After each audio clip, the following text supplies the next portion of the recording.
She asked the rancher for a blanket. By morning, his barn door had a strange new lock. She didn't knock like a neighbor. She knocked like someone who'd already decided she was coming in. Luke Calder opened the door, and the cold rolled inside, hard as iron. The woman stood on his porch with her hair blown loose, cheeks split red by windburn, and a dress too thin for a night like this. No coat, no gloves, just a canvas satchel hugged to her ribs like it held something alive. "Mister," she said, voice steady but scraped raw, "I'm not asking for food, just a blanket, just for the night." Luke didn't answer right away. Out here, a stranger after dark meant trouble or a funeral. From the black beyond his lantern light, a horse snorted, tied off somewhere close, hidden in the cottonwoods. The woman followed his glance and added, fast, "I'm headed to Rock Creek by morning. My mare's lame. I'll be gone before daylight." Her eyes didn't look like a drifter's. They looked like somebody used to being watched. Luke's hand stayed on the doorframe. "Name," she hesitated a fraction too long. "May." A gust shoved snow across the steps. Luke heard, somewhere far back, the thin groan of his barn settling in the wind. The sound made his jaw tighten without him meaning to. "Why my place?" he asked. "Because your lamp is the only one that's lit for miles," May said. "And because I saw your brand on the gate. Calder C. Folks said you don't shoot first." "Folks say a lot," May swallowed. "I'm freezing." Luke could have shut the door. Should have. He hadn't survived 8 winters on a spread this far from town by letting his heart do the thinking. But the woman's hands were trembling. Not the pretty tremble of a story, the real one. The kind that came right before your fingers stopped working. He stepped back. "Stay on the porch. I'll bring one." May didn't move, like she didn't trust the warmth inside not to turn into a trap. Luke grabbed an old cavalry blanket from the peg by the stove. Army surplus, thick wool that still smelled faintly of smoke. He brought it out and held it at arm's length. May reached for it and their fingers brushed. Hers were colder than the iron latch. "Thank you," she said. Luke nodded toward the yard. "You got a fire?" "Not anymore," May said, and her eyes flicked toward the barn like it was listening. Luke felt that small prickle between his shoulders. "You can sleep in the lean-to by the tool shed. There's straw and it's out of the wind." May shook her head once. "I won't step onto your land, not farther than this." "That don't make sense." "It will," she said, and then she turned, blanket wrapped tight, and vanished off the porch into the dark like the night swallowed her on purpose.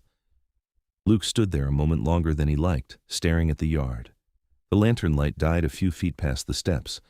Beyond that, the world was just sound, wind, distant creek, his own horses shifting in the corral. He shut the door, slid the bolt, and stared at the seam of darkness under it. His dog, Brim, lifted his head from the rug and growled low. "You heard her too," Luke muttered. Brim's ears were pinned forward. Luke banked the stove, checked the rifle by habit, then forced himself to eat a chunk of salt pork without tasting it. He'd been alone long enough that the house had started making its own noises, wood popping, tin settling, the roof complaining. Tonight, every sound felt like a footstep. He tried to sleep in the chair by the stove. He lasted maybe 20 minutes. A faint scrape came from outside, then a soft, deliberate thud, wood on wood. Luke's eyes snapped open. Brim was already up, hackles raised, nose to the door. Another sound, metal, quiet, like something being fitted, tested, turned. Luke grabbed the rifle, eased the bolt, and held his breath. He didn't move to the window. A man who went to windows at night out here was a man who wanted to get shot. The sound stopped. Then, from somewhere near the barn, came a short, muffled clack, like a latch closing that wasn't supposed to close. Luke stood there in the dark with the rifle in his hands until his legs started to ache and the stove cooled enough that the room felt like a cellar. No more sounds, just wind again. He didn't sleep after that. At first light, the sky went the color of old bruises. Luke shoved his boots on, shrugged into his coat, and stepped outside with Brim at his heel. The air hit him like a slap. His porch steps were empty. No woman, no horse, no tracks on the hard-packed snow except his own from last night and the scattered prints of rabbits. Luke's breath clouded white as he crossed the yard, and then he stopped so fast Brim bumped his leg.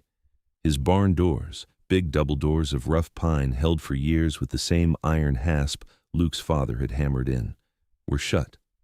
They hadn't been shut when he'd gone in last evening. He was sure of it. He left them cracked open at night so the cattle smell didn't choke the place. Now they were tight together, and on the hasp hung a lock he'd never seen. Not his.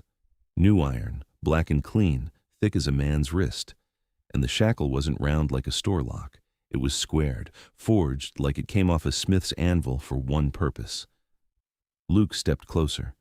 There was a mark stamped into the face of it, 3 notches like a crow's foot, pressed deep enough to catch shadow. He reached out before he could talk himself out of it. The lock was still warm. Before we continue, tell us in the comments from what town you are watching this from. Luke jerked his hand back like the iron had bitten him. Brim snarled, teeth showing, and started circling the barn doors, sniffing the seam like he was hunting a ghost. Luke's pulse climbed into his throat. Warm meant it hadn't been there long. Warm meant someone had been here after dawn, or someone had been here all night. Luke leaned down and studied the snow at the base of the doors. The ground was trampled, but careful.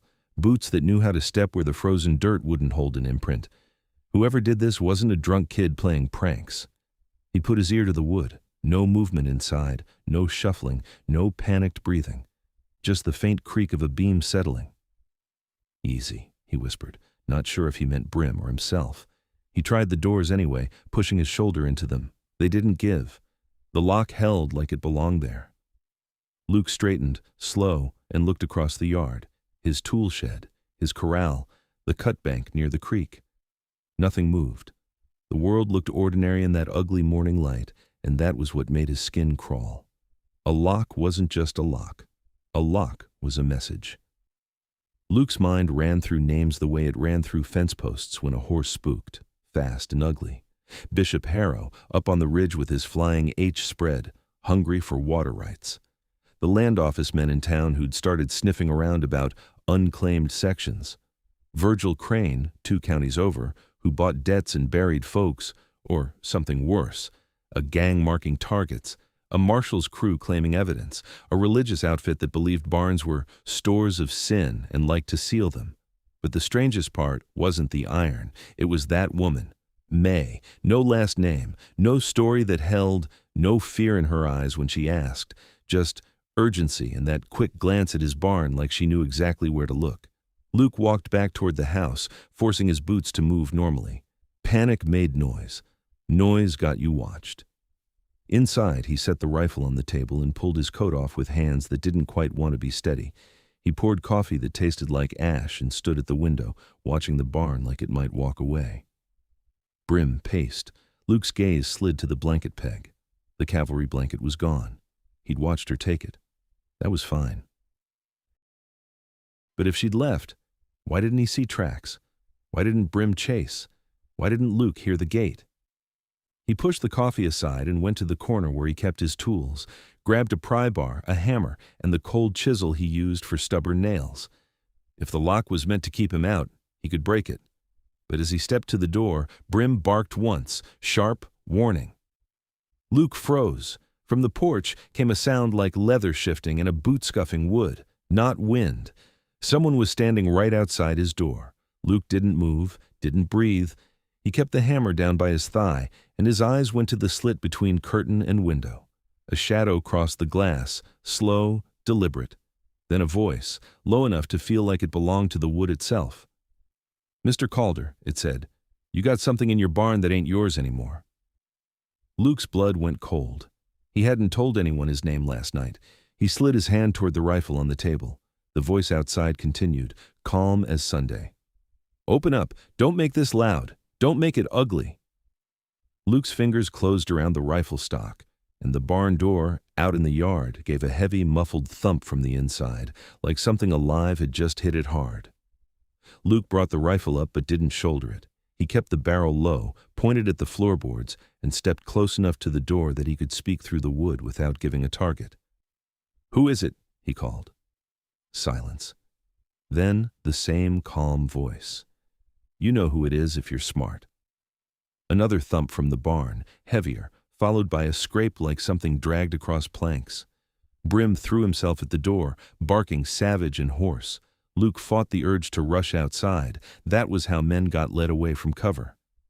He shifted to the window, moved the curtain a finger's width. A man stood on the porch, hat brimmed down, coat long and dark. Not a drifter, not a ranch hand. His boots were too clean, his stance too still. In his right hand he held a coil of rope like it was nothing more than a belt. In his left, something short and metallic that caught the weak morning light. Luke's heart tightened. A badge could look like that. So could a knuckle duster. The man lifted his chin just enough that Luke saw a hint of beard and a mouth set like he'd practiced it. "You open up," the man said, "or we come in anyway." "We," Luke said. A second shadow shifted down by the steps out of the lantern's reach. Then a third, moving near the corner of the house where the woodshed sat. They were placed, covering angles. Luke's mind went quick and ugly. If he fired through the door and missed, they'd rush. If he opened, they'd step inside and it'd be over. The barn thumped again. This time it was followed by a muffled bleat. A goat. Luke's breath caught. He didn't keep goats. He kept cattle. 2 horses, 1 mule, no goats. "What the hell's in my barn?" Luke asked, voice low. The man on the porch leaned closer to the door. "Something you didn't pay for, something you didn't earn, something that belongs to the people who stamped that lock." Luke's eyes went to the rifle. His hands wanted to be steady and weren't. Luke forced his voice flat. "If you're law, show it," the man chuckled. "Law's far off from you, Calder. You want to play righteous, you can do it with the preacher. Open the door." Luke stared at the seam under the door. The wind pushed a thin ribbon of snow through the cracks. His boots were planted in it like he could root himself to the house. Brim's growl turned into a low, constant rumble. Luke made a decision that tasted like metal. He couldn't let them control the first move inside his own place. He slid the bolt, opened the door just enough to step out, and swung it shut behind him so his back pressed against it. Rifle in his hands, barrel now up, but still not aimed at the man's chest. Not yet. The porchman's eyes flicked to the rifle and back. He didn't flinch. Up close, Luke saw the 3 notches cut into the man's hatband, same crowfoot mark as the lock. It wasn't decoration, it was a warning worn on purpose. "You're Calder," the man said, like it was a fact he'd paid for. "You're on my property," Luke answered. The man smiled without warmth. "Name's Sutter." "You don't look like you work." Sutter's smile widened by a hair. "I work plenty." The shadows on either side of the porch shifted. Luke saw one man at the steps, lean, holding a short shotgun. The other was by the woodshed, rifle slung, eyes hard and bright like he enjoyed this. Sutter tilted his head toward the yard. "Walk with me." Luke didn't move. "Say what you came to say right here." Sutter's gaze slid past Luke to the inside of the house, as if measuring what was worth taking. "You got a woman come by last night." Luke kept his face still. "No." Sutter's eyes sharpened. "Don't lie. We tracked her. We know where she stops when she's desperate." Luke's jaw clenched. "If you tracked her, track her off my land." Sutter stepped closer, close enough Luke could smell tobacco and cold steel. "She's ours. Blanket, bread, shelter. Whatever she took, it makes you part of it. You want to be part of it?" Luke's finger rested along the rifle's trigger guard, not inside. "Get off my porch." Sutter's voice dropped softer. "That lock on your barn isn't for you. It's to keep you from doing something stupid, like opening the wrong door." The barn thumped again, a frantic scrape, then a muffled, sharp cry, human this time, choked down. Luke's blood iced over. Sutter watched Luke's face like he'd been waiting for that sound to do its work. "There it is," he said quietly. "Now you understand." Luke's eyes went to the yard, and for the first time, he noticed the line of trampled snow from the barn to the creek bank. Someone had moved something heavy across his property and tried to hide it under fresh scatter. "What did you put in my barn?" Luke asked. Sutter's smile vanished. "What she brought." Luke said nothing. Sutter turned his head toward the barn as if listening. "She's clever. Shows up cold and harmless, gets a blanket, gets close enough to breathe. Then she uses your place to stash what she's running with." Luke's throat was dry. "I didn't stash anything." "I believe you," Sutter said too easily. "Doesn't matter." The shotgun man at the steps spat into the snow. "Boss, we waste time. Let's just pull him off that door." Luke's rifle rose another inch. "Try it." Sutter lifted a hand and his men held. He looked back at Luke. "Here's how it goes. You walk with me to your barn. You don't touch the lock. You don't shout. You don't do anything heroic. You just watch, then you go back inside and forget you saw us. That's the whole bargain." "And if I don't?" Luke asked. Sutter leaned in, voice nearly a whisper. "Then we take the house apart board by board until we find what she hid.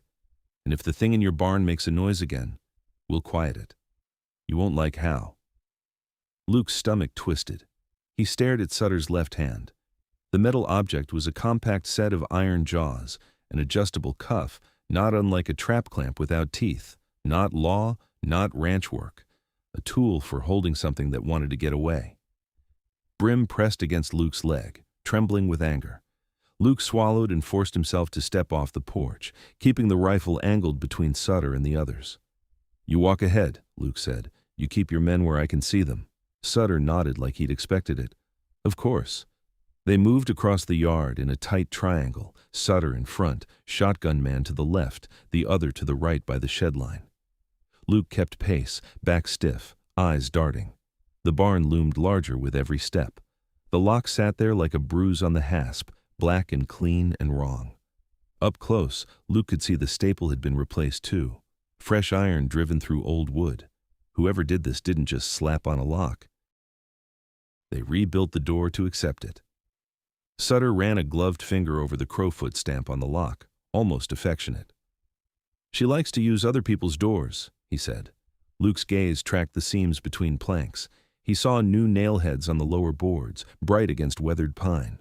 Someone had reinforced it from the outside. "You had time," Luke said. Sutter didn't answer. He pulled a key from his pocket. It was too ornate for a common padlock, cut in odd angles. Luke's pulse hammered as Sutter slid the key in. The lock clicked with a deep, satisfied sound. Sutter didn't open the doors right away. He looked at Luke like a man giving a final chance. "Whatever you think you heard," Sutter said, "remember this isn't your business." Luke's voice came out rough. "It became my business the second you put iron on my barn." Sutter's eyes narrowed. Then he hooked his fingers under the door edge and pulled. The doors opened a crack, enough to let out a sour, hot breath that didn't belong in winter air. The smell rolled out, sweat, manure, and something sharper, lamp oil or spirits. Brim growled and tried to push forward. Luke caught his collar hard. Sutter pulled the doors wider. Inside, Luke's hay bales were stacked wrong, not where he left them. A crude wall had been built across the front third of the barn, bales wedged tight like a barricade. Rope was threaded through them, tied in knots that looked practiced. Behind the barricade, in the dim, something shifted. A thin hand slid out between hay and wood, fingers white and shaking. Then a woman's voice, hoarse and desperate, whispered, "Luke, don't." Luke's breath stopped. It was May. Her face appeared through a gap, hair tangled, cheeks dirty. One eye was swelling shut. Her mouth was split at the corner. Sutter didn't move fast. He didn't have to. He just watched Luke's reaction like he'd been right all along. May's gaze locked onto Luke's, and there was terror in it, but also something else. Urgency, warning, like she'd been trying to leave him a message and had failed. Luke stepped forward without thinking. "May, what did you do?" May shook her head, small, frantic. "I didn't have a choice. I tried to keep them out. The barricade behind her rattled, and a muffled sob rose from deeper in the barn, a child's sound. Luke's eyes snapped past May into the darkness beyond. He saw a shape on the ground, small and huddled under a horse blanket that wasn't his. A boot stuck out, too small for a man, toe scuffed raw. Sutter's voice cut through the barn air like a blade. "There," Luke turned slowly. "A child?" Sutter's expression didn't change. "A problem." May's whisper turned fierce. "He's not a problem. He's just a boy." The shotgun man snorted. "Boy that doesn't belong to him neither." Luke's mouth went dry. He looked back at May. "Who is he?" May's eyes flicked to Sutter, then to Luke, and in that quick motion Luke understood. She'd asked for a blanket because she'd been carrying someone small through the cold. She'd needed warmth. She'd needed cover. May spoke fast, words tumbling. "He came to me at Rock Creek, said men with crowfoot marks took his father, said they were coming back for him. I couldn't leave him." Sutter's hand rose, calm, and the man by the shed line stepped closer, rifle aimed inside now. "Enough," Sutter said. May swallowed hard. "Luke, listen, they're not just taking land. They're taking deeds. They're taking—" The shotgun man snapped. "Shut her mouth!" May flinched as if she'd been hit again. Luke's grip tightened on the rifle. "You're in my barn," he said, voice shaking with restrained rage. "You're holding a woman and a child. You think I'm just going to watch?" Sutter turned toward him fully, and his calm finally cracked into something cold. "You're going to watch because you're alive. You want to keep being alive? You'll do what I say." From deeper in the barn, the boy under the blanket moved, and Luke saw his face for a heartbeat, freckled, pale, eyes huge and wet. He looked at Luke like Luke was the only solid thing left in the world. The boy whispered, "Sir?" Luke's chest clenched so hard it hurt. May's voice broke. "Luke, please, if you let them take him, he's dead." Sutter didn't raise his voice. He didn't need to. "We're done talking." He nodded once to the man with the rifle. The rifleman stepped forward and shoved the barn door wider, boot-scraping straw. He reached down toward the boy, and the boy shrank back, sobbing. Luke's rifle came up, fast, the barrel leveling at the rifleman's chest. "Don't touch him," Luke said. Everything stopped. Sutter's eyes narrowed to slits. "You point that at my man again, and I'll have your dog shot first." Brim snarled like he understood every word. Luke didn't lower the gun. His voice came out steady now, like something in him had settled into place. "You're not taking anyone out of here." Sutter's jaw flexed. "Calder, think." Luke's eyes flicked to May's bruised face, to the boy's shaking hands clutching the blanket, to the crowfoot stamp on the lock that had turned his barn into a cage. Luke's finger slid onto the trigger. Sutter's hand dropped toward the iron cuff at his belt, and May screamed, "Luke, the hay!" as the barricade behind her suddenly burst outward from the inside. Bales shifting, ropes snapping, and something large and dark lunged through the gap toward the open doors, straight at Luke's legs, moving so fast the straw didn't have time to fall before it hit him like a battering ram, and he went down hard, the rifle blasting once into the rafters as the world filled with dust and hooves and a child crying, "No!" and Sutter shouting, "Hold him! Hold him!" while Luke's hand reached blindly for the gun and found only splintered wood and warm blood on his palm, and then the barn door slammed with a crack that cut the daylight off mid-breath. The barn went black like a hand had covered Luke's eyes. He hit the floor hard enough to taste dirt. Straw stabbed his cheek. Something wet ran down his palm where the splintered board had bitten him. Above him, hooves hammered and skidded. A mule brayed, high, panicked, close. Then a man cursed and fell into the hay with a grunt that got cut off. Luke rolled, trying to find the rifle by feel. His fingers brushed cold iron, not the rifle. The new lock's chain, hanging loose inside now, swinging and ticking against the door like a clock that hated him. "Hold him!" Sutter barked, voice muffled by dust. A boot slammed into Luke's ribs. Air left him in a sharp, ugly burst. He grabbed the boot with both hands and twisted. The man above him yelped and stumbled, and Luke used the moment to crawl, dragging himself toward the dim stripe of light that still slipped through a knothole in the plank wall. Brim's snarl erupted in the dark, then turned into a frantic yelp. "No!" Luke roared, and his voice came out hoarse, not loud enough to fill the barn the way he wanted. A shotgun boomed. The flash lit the inside for a blink, enough to paint the scene in white fire. May pressed against the hay wall, hands up. The boy curled into a ball under the blanket. Sutter braced near the door with his men forming a half circle, Brim launching, teeth bared. Then the light died, and Luke heard Brim hit the ground. Luke's stomach dropped through the floorboards. He lunged blindly, found the rifle at last under his knee, and dragged it up. The barrel was clogged with straw. His mind ran faster than his hands. Clear it, shoulder it, aim. Someone grabbed the rifle and wrenched. Luke held on. They struggled in the dark like animals, both men grunting, wood creaking, hay shifting. Luke drove his elbow back. It hit something soft, gut or ribs. The grip loosened. Luke yanked the rifle free and swung the butt into the darkness. It connected with a hollow crack and a hiss of breath. "Enough!" Sutter snapped. The dust in the barn had a smell to it, old manure and lamp oil and sweat. In it, Luke caught something else too, faint but sharp. Spirits. High proof, like the kind used to strip varnish. May had said the hay. Luke's eyes adjusted. Not much, but enough to see the hay bales weren't just stacked. They were lashed in tight squares like crates. And on the floor near them, 3 small glass bottles glinted faintly, tipped over, their corks missing.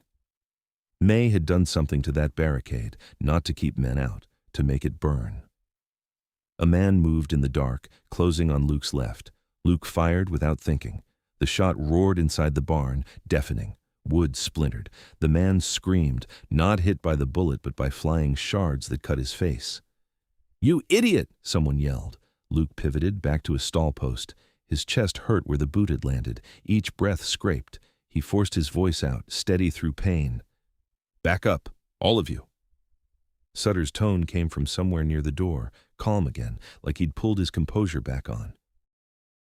"You gonna shoot your way out of this, Calder?" Luke's eyes found the boy in the gloom. Small shape, shoulders shaking, trying not to sob loud. May's face hovered near him like a pale mask. Her lips moved. Luke inched toward them, rifle leveled. Sutter's men shifted with him, but they didn't rush. They couldn't see much better than he could, and they knew it. "Where's my dog?" Luke demanded. A low whine answered from somewhere near the wall. Luke's throat tightened with rage and relief at once. Sutter's voice. "Not dead. Yet." Luke's jaw clenched so hard his teeth ached. "Then you're leaving with the same number of holes you came with." A match flared suddenly in the dark, one of Sutter's men shielding it with his palm. The tiny flame lit his face, lean, eyes wild, mouth split in a grin. He held it out toward the spilled spirits. May's eyes went wide. "No!" Luke shot the match out of the man's hand. The bullet cracked the plank behind him, and the match flew, spinning, dying before it could catch anything. The man cursed, clutching his fingers. The brief flare had shown Luke the layout. Sutter stood just inside the doors, not alone. 2 men behind him, one with the shotgun, one with a rifle. Sutter's left hand hovered near that iron cuff again. They weren't here to bargain. They were here to take the boy and erase the rest. Luke backed closer to May and the boy, putting his body between them and the door. May's whisper reached him, urgent and ragged. "You can't let them take him. He has the paper." Luke kept his eyes on Sutter. "What paper?" May swallowed. "A deed." Luke's blood went cold in a different way. "A deed to what?" May's voice shook but didn't break. "To your land." For a second, Luke thought he'd misheard. His ranch wasn't some rich man's spread with a town built on it. It was hard earth and water rights and fence lines he'd bled for. "My land's deed is in the land office," Luke said. May shook her head. "Not anymore." Sutter laughed softly. "She finally tells you. Took her long enough." Luke's mind snapped through the past month. The surveyor in town asking about his creek, the stranger at the general store who'd watched him too long, the letter with the land office stamp that had looked wrong, the ink too fresh. Luke had tossed it on the table and forgotten it. Now he saw the shape of the trap. The boy's voice rose small from the blanket. "Pa said, keep it dry, don't let them—" "Quiet," Sutter said, and the word was smooth and deadly. Luke's hands tightened on the rifle stock. His knuckles burned where the splinter had cut him. "You're stealing deeds," Luke said to Sutter. "We're correcting history," Sutter answered. "Men like you squat on land and call it yours because you hammered a few posts. Deeds make it real. Deeds move money. Deeds move power." May's eyes glistened. "They killed his father for it." Sutter didn't deny it. He didn't have to. Luke looked down at the boy, really looked. The kid's hair was matted with sweat and straw. His cheek had a bruise like a thumbprint. He held something inside the blanket, pressed to his chest. Paper. Luke's breath turned into steam in the cold barn air. "What's your name, son?" The boy blinked up at him. "Eli." Luke nodded once. "Eli, can you run?" Eli's lip trembled. He nodded, but it wasn't brave. It was desperate. May whispered, "There's a back stall door on the far side, into the chute." Luke knew. He'd built it. Sutter's voice sharpened, sensing the shift. "Don't get clever." Luke raised his rifle a fraction. "You came into my barn with guns and a lock. You're the one that got clever." Sutter sighed, like Luke was a stubborn animal. "Kill the dog," he said, casual. Brim's whine cut into a yelp. Luke's vision went red. He fired toward the sound without thinking, not to hit Brim, but to make them back off. The shot slammed into a stall post and ricocheted with a vicious whine. Men ducked. Someone swore. For 2 seconds, the line of control broke. Luke used it. "May!" he barked. "Move!" May grabbed Eli under the arms and hauled him up. The boy clutched the blanket tight around whatever he held. Luke stepped forward, rifle sweeping, herding Sutter's men back with the threat of it. "Back! Back!"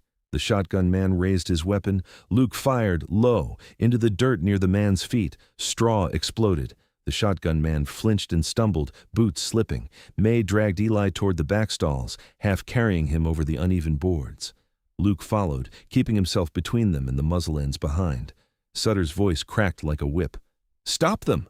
A rifle report split the dark. The bullet punched into the hay bale beside May's shoulder. Hay burst like a thrown fist. May cried out, stumbled, but kept moving. Luke swung and fired at the muzzle flash. A man yelped. Something heavy dropped. The barn filled with smoke and dust and the sharp stench of burnt powder.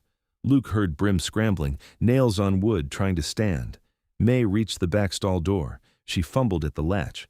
Luke's mind flashed to the new lock outside. If Sutter's men had locked the front, they'd likely blocked other exits too. May yanked. The door didn't budge. "Luke," she gasped, "it's wired?" Luke saw it then. A length of rope looped around the stall handle from the outside, tied off to a post. Someone had prepared for this. They didn't just lock one door. They sealed the barn like a cage. Sutter's footsteps moved closer. Calm. Certain. "You can't run," he called. "You can only choose how many of you die in here." May's face went pale. She looked at the spilled spirits bottles again. Her eyes darted to Luke's lantern hook near the tack wall. Empty, but the oil lamp sat on a shelf. Luke shook his head once. "Don't," May swallowed. "If they take him, it's over anyway." Luke's jaw clenched. He looked at Eli. The boy's eyes were huge, wet, pleading. Luke's chest burned. He made the choice. "Eli," Luke said, quick and hard, "give May the paper." "Now?"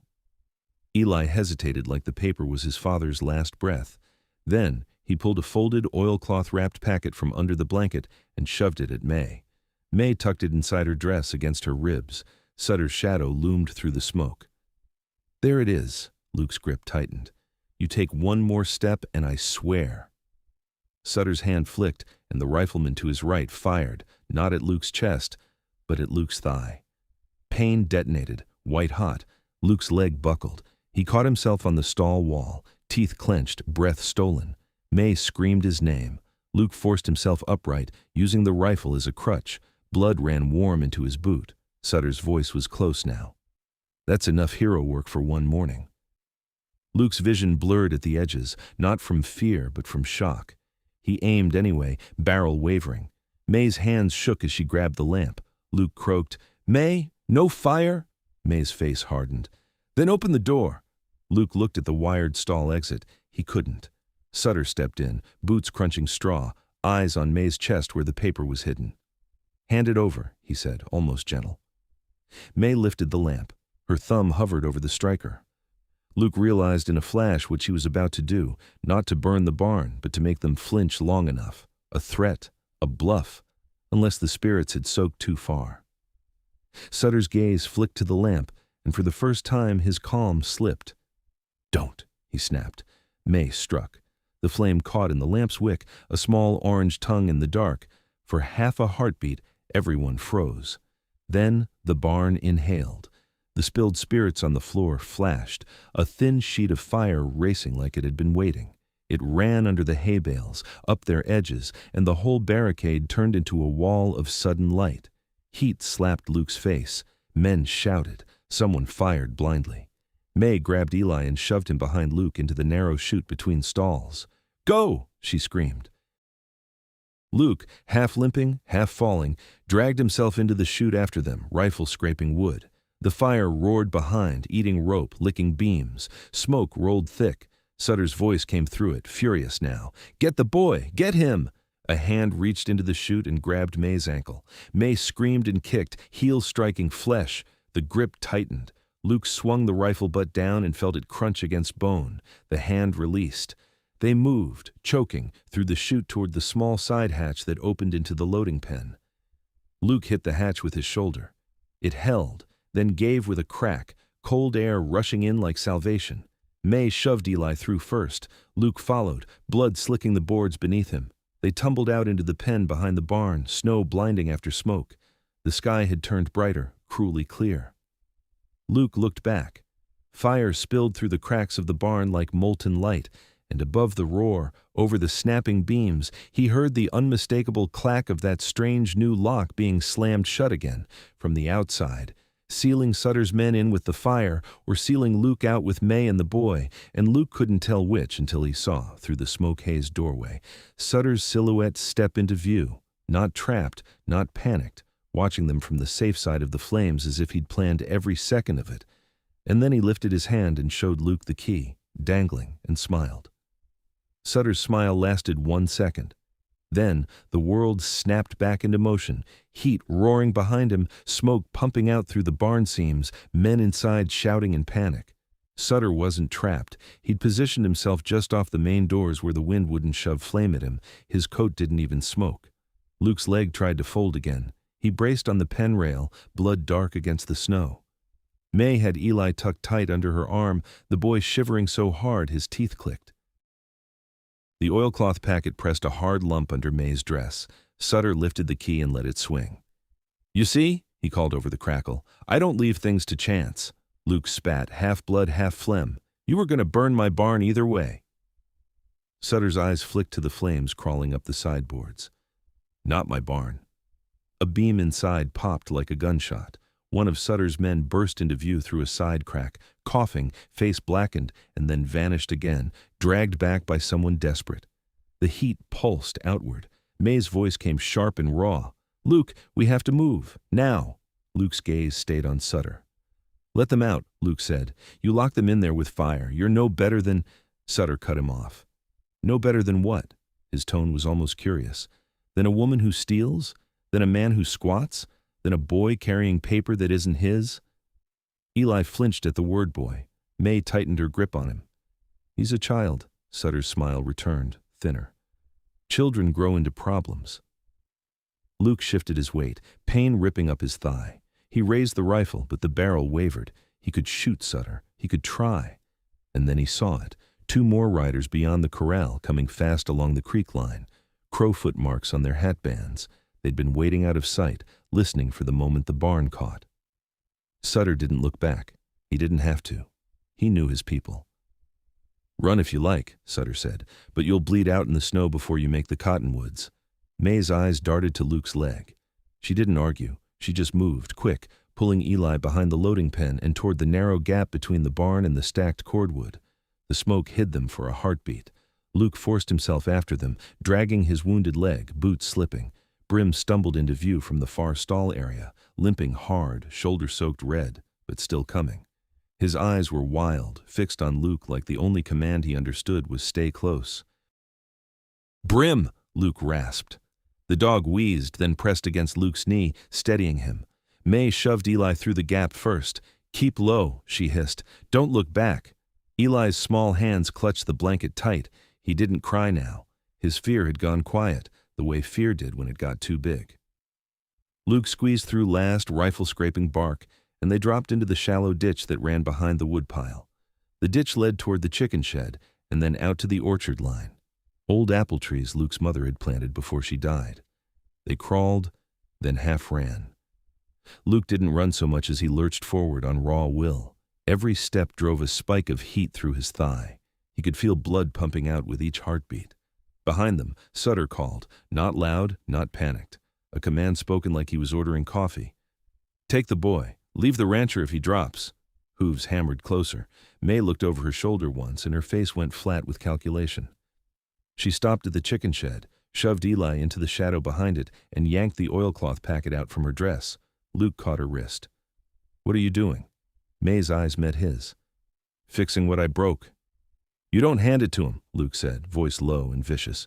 "You don't." May shook her head. "Not to him." She peeled the oilcloth open just enough to show Luke a folded paper, edges waxed and stained. Luke didn't need to read it to recognize the land office seal. Wrongly impressed, too deep in the corner like someone had practiced copying it. May's fingers trembled. "It's not your deed," she whispered. "It's a transfer. They forged it. They're going to use it to claim your water rights, then every ranch downstream. Your name is already signed." Luke's stomach dropped. "My signature?" May nodded. "They have a man for that. They've done it to 3 spreads already. Men who fought it vanished. Men who didn't woke up to new fences." Luke stared at the paper, bile rising. The land wasn't just dirt. It was Luke's father buried on the ridge. It was his mother's apple trees. It was every winter he'd survived when others gave up. May folded the oilcloth back tight. Eli's father stole it from them. That's why they killed him. Eli's small voice came from the shadows. Pa said, "It's proof." May swallowed. "It is, if it reaches the right hands." Luke let out a harsh laugh with no humor. "Right hands. In Rock Creek, sheriff drinks with Harrow." May's face tightened at the name. She didn't deny it. Hooves thudded nearer. Snow sprayed against the shed wall as a rider cut across the yard, close enough Luke heard Leather creak. May pressed the packet into Luke's palm. "Then we make new hands." Luke shook his head. "I can't." May grabbed his collar, fierce. "You can. You're the only one here with a name that means anything on this land. They're not hunting me because I'm special. They're hunting me because I'm disposable. But you," Luke called her, "if you walk into a place like Fort Mason with that paper and a bullet wound, people listen." Luke's eyes narrowed. "Fort Mason is 2 days' hard ride." May's voice stayed steady. "Then we don't ride." Another rider swept past, closer, crowfoot hatband catching the light. He didn't see them in the smoke and snow. Not yet. May peered toward Luke's house. "Do you have a wagon?" Luke's mind flashed to the small freight wagon behind the smokehouse, half loaded with feed sacks he'd meant to haul to town. "Yes," May nodded. "Then we're going to look like we belong."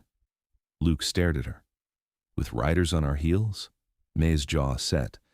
"They'll expect us to bolt for the trees. They won't expect us to roll straight down the main track like we're headed to market." Luke wanted to argue, but the sound of men circling, searching, tightened the time around them. May pushed Eli forward. "Can you do what I say, Eli?" Eli nodded hard. May looked at Brim. The dog's chest rose and fell in ugly pulls. Blood soaked his shoulder, but his eyes were clear. "Good dog," May whispered, then cut herself off like tenderness cost too much. Luke lifted the rifle and checked the chamber. 2 rounds left. They moved. Staying tight to the shed wall, they slipped across the yard, using the rolling smoke from the burning barn as cover. The heat made the air wobble. Ash fell like dirty snow. Luke's boots crunched, too loud. He winced, expecting a shout. None came. They reached the smokehouse. The wagon sat behind it, tongue facing the track, a blessing Luke hadn't earned. May shoved Eli up into the bed and covered him with 2 feed sacks, leaving a gap so he could breathe. Eli clutched the blanket under the sacks, eyes wide but silent. Luke hauled himself up onto the driver's bench, legs screaming. May climbed beside him, took the reins without asking, and snapped them once. The mule, old, stubborn, not the one that had busted through the hay, lurched forward, pulling the wagon out. Luke turned his head and saw the barn fully involved now, flames licking through the roofline. A beam collapsed inside with a deep groan. Men spilled out one of the side gaps, coughing, falling into snow. One rolled, patting his coat, on fire in spots. Another staggered and dropped to his knees. Sutter stood apart from them, untouched, watching the yard. When the wagon creaked into the open, Sutter's head turned sharply. For a heartbeat, his face showed surprise. Not that Luke fled, but that Luke didn't flee the way Sutter expected. Then Sutter lifted his arm and pointed. May clicked her tongue at the mule and kept the wagon rolling, not fast, not slow. Normal, like a rancher heading to town with feed. Luke forced his posture upright, one hand on the rifle across his knees, the other gripping the seat to keep from falling off. A rider swung into the track ahead, blocking them. Crowfoot hatband. He held his horse steady and stared them down. May didn't slow. The rider's eyes flicked to Luke's pale face, to the blood on his boot, to May's wind-burned cheeks. "Morning," he said, almost polite. May gave him nothing. "Morning." The rider's gaze narrowed. "That your barn burning?" Luke answered, voice flat. "Lightning," the rider laughed once. "In winter," May kept rolling. The rider leaned in, hand resting easy on his holster. "You got a boy on that wagon, Calder?" Luke's blood ran cold. "No." The rider's eyes didn't leave Luke's. "We heard a child screaming." Luke's jaw tightened. "Could have been your men." Behind them, another horse approached, hooves steady. Luke felt it in his spine before he saw it. Sutter rode up alongside, not rushed, reins loose like he was enjoying the morning. His coat was clean. His gaze slid across May, then to Luke's leg, then to the rifle. Sutter smiled. "You're bleeding," he said. Luke didn't answer. Sutter's eyes lingered on May. "I told you," he said, soft enough only they could hear. "Other people's doors get you hurt." May stared straight ahead. You're going to kill a child over paper. Sutter's smile didn't change. Over control. He nodded slightly at the rider blocking the track. The blocking rider lifted his chin at the feed sacks. We can check, he said. May's hands tightened on the reins. The mule kept walking, stubborn, slow. Luke's mind raced. 2 rounds. 1 rider in front, Sutter to the side, at least 2 behind. If he fired, they'd all fire. Eli under sacks would be shredded before he could breathe again. Brim, limping, appeared from the smoke behind the wagon, keeping pace in the ditch line, head low, still with them. Luke made a choice that tasted like rust. He spoke to Sutter without looking at him. What do you want? Sutter's eyes warmed with satisfaction. The packet. Luke's fingers curled around the oilcloth under his coat. He could feel it like a hot coal. Sutter added, and the woman. May stiffened beside him. Luke's voice went quiet. You take her and you leave the boy. Sutter's smile sharpened. No. The blocking rider shifted, readying to step in. May's breath hitched, but her hands stayed steady on the reins. She leaned closer to Luke, barely moving her lips. Don't. Luke swallowed. He stared ahead at the rider in the track and then, without warning, he yanked the rifle up and fired, not at a man, but at the frozen track just in front of the blocking horse's hooves. The shot cracked. Ice and dirt exploded upward. The horse reared, screaming, throwing its rider sideways into the snow. May snapped the reins hard. The mule surged, wagon lurching forward. Sutter shouted, furious now. Stop them! Gunfire erupted behind. A bullet punched through the wagon's sideboard, splintering wood inches from May's elbow. Another clipped the seat, showering Luke's face with sharp chips. May drove the mule straight through the opening, past the fallen rider scrambling to rise. Luke fired his second round at the horse's bridle line, not to kill, but to send it sideways. The horse bolted, panicked, dragging chaos with it. The wagon rocked hard. Eli whimpered under the sacks but didn't scream. They broke onto the main track, speed building. Behind them, hooves thundered. Sutter and his men were giving chase now, no more games. May kept the mule whipping forward, eyes locked on the rise ahead where the track dipped near the creek crossing. If they made the crossing, they could cut into the willow line and vanish for a mile. Luke's vision pulsed. Blood loss made the world narrow. He forced himself to look back. Sutter was closing fast, coat flaring, horse powerful. He had a rifle now, raised one-handed with practiced ease. Luke tried to lift his own rifle and remembered the chamber was empty. Sutter aimed at May's back. Luke moved without thinking. He shoved May sideways off the bench, pulling her down toward the wagon bed, and in the same instant, Sutter fired. The bullet hit the wooden seat where May's spine had been. May gasped, not from pain but from shock. Eyes wide, Luke's body sagged over her, shielding her with nothing but flesh and a useless empty rifle. The mule kept running. The creek crossing loomed ahead. Luke heard Sutter's horse gaining, heard the click of Sutter working the lever to chamber another round, and Luke, half dazed, reached under his coat for the oilcloth packet and gripped it so tight his fingers cramped, because if he couldn't shoot, if he couldn't stand, if he couldn't even hold the reins, he could still do one thing: keep that paper out of Sutter's hands as long as his heart kept beating. The wagon hit the dip before the creek, and Luke's stomach floated. The mule's hooves hammered frozen ruts, the bed rattling so hard Eli's covered shape bounced under the feed sacks. May kept one hand on the reins and the other on Luke's forearm, steadying him as his weight sagged. "Can you sit up?" she hissed. Luke forced air into his lungs. Each breath tasted like wood smoke and blood. "Drive," he rasped. "Don't look back." He did look back anyway. Sutter was 20 yards behind now, maybe less, his horse eating ground like it wanted to catch them.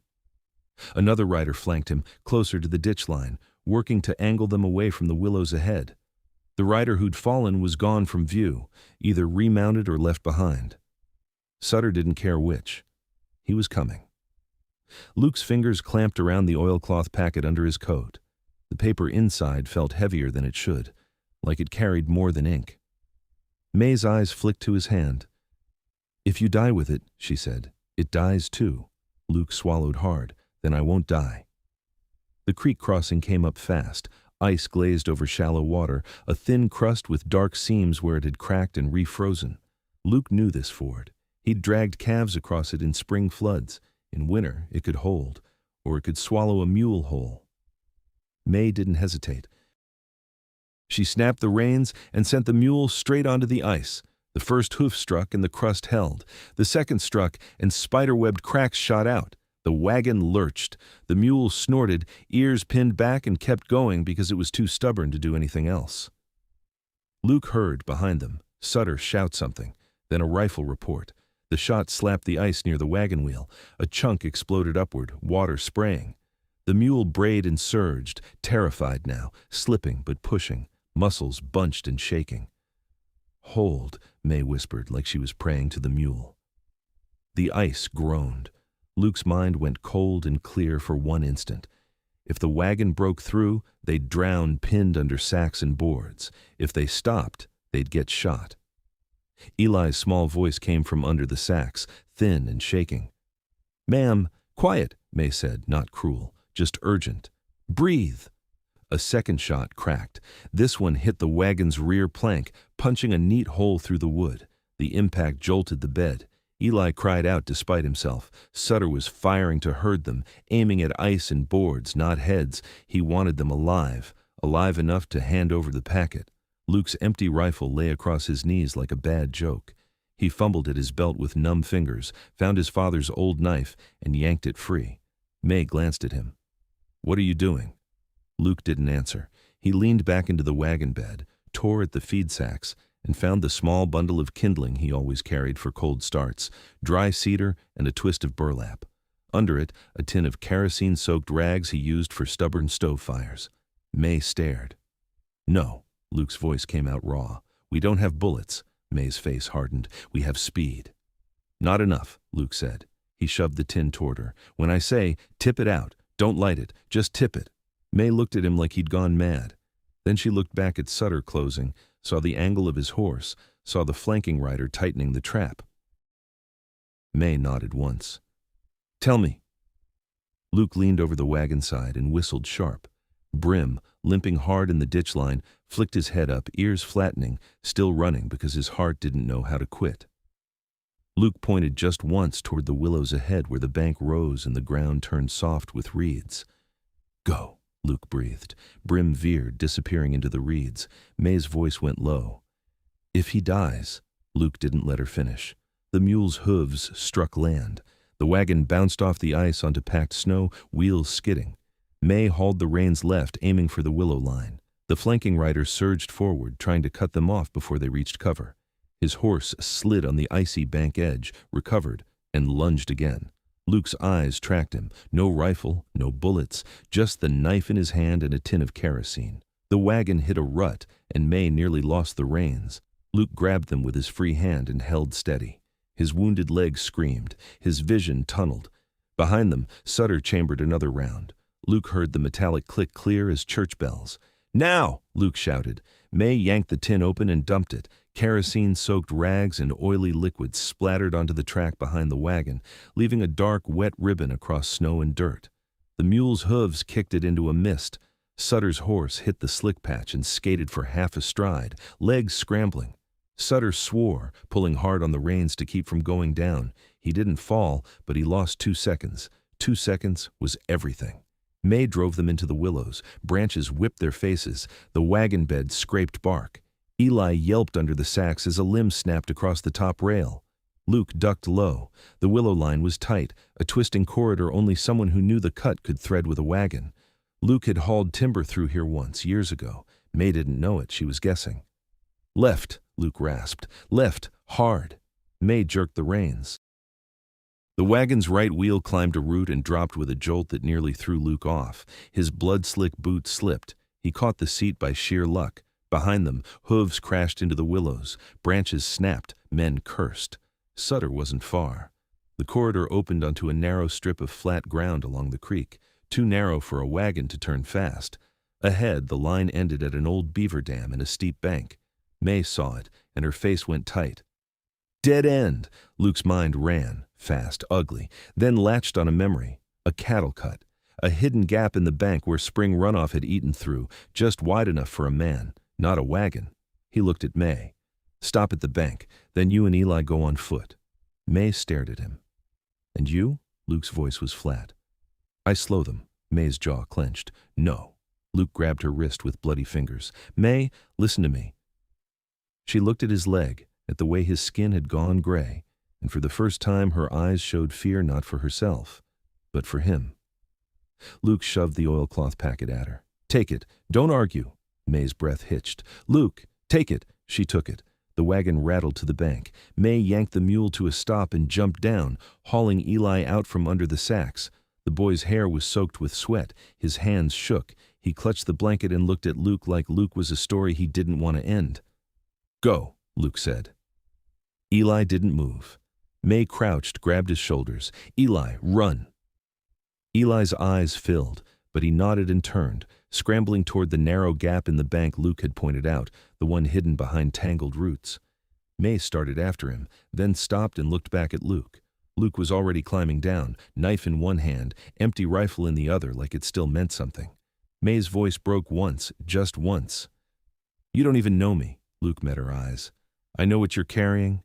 May swallowed hard. Then she turned and disappeared into the bank gap after Eli. Luke faced the willows. Sutter burst through first, horse heaving, branches tangled in its mane. His eyes snapped to the stopped wagon, to Luke alone, to the empty space where May and the boy had been. For a heartbeat, Sutter's face went blank with calculation. Then, his gaze dropped to Luke's hands. You gave it to her, Sutter said softly, almost pleased. Of course you did. Luke didn't answer. He shifted his stance so his wounded leg stayed behind him, weight on the good one. Sutter dismounted in one smooth motion, rifle in his hands.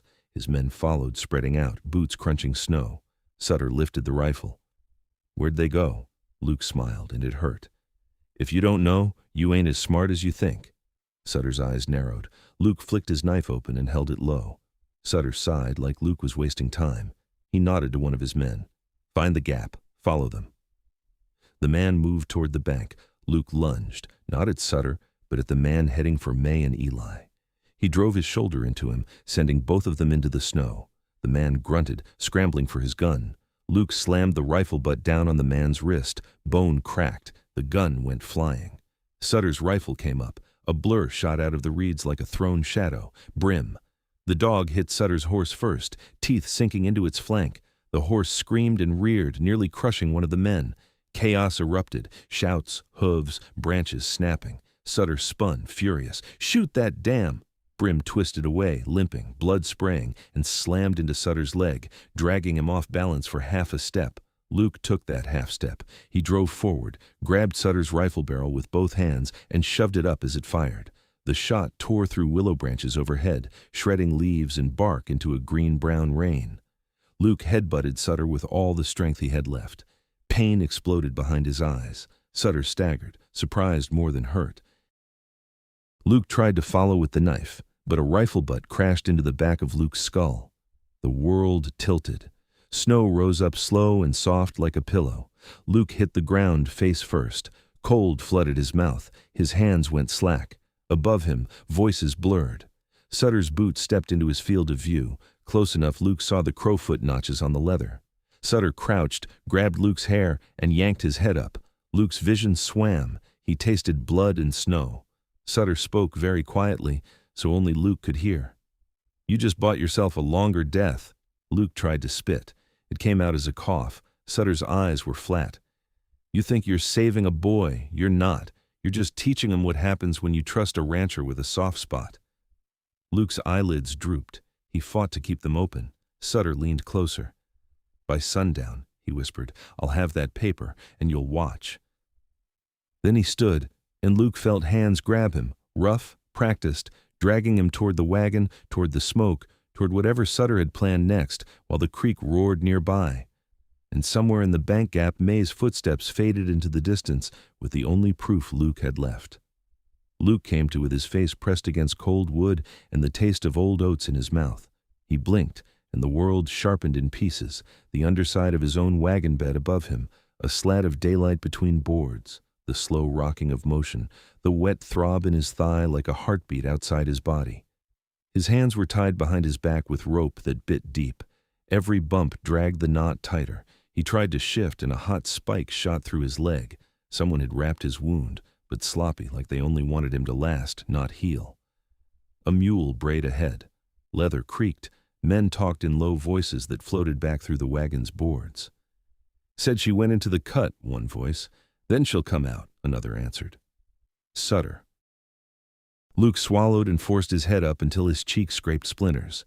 He could see through a crack between planks, the rutted track sliding under them, willows thinning, open land ahead. They weren't chasing May right now. They were taking Luke somewhere. Luke tested the ropes with a slow twist of his wrists. No give. Whoever tied him knew knots. His skull still rang from the butt strike. Brim. He remembered Brim lunging, the horse screaming. Then nothing.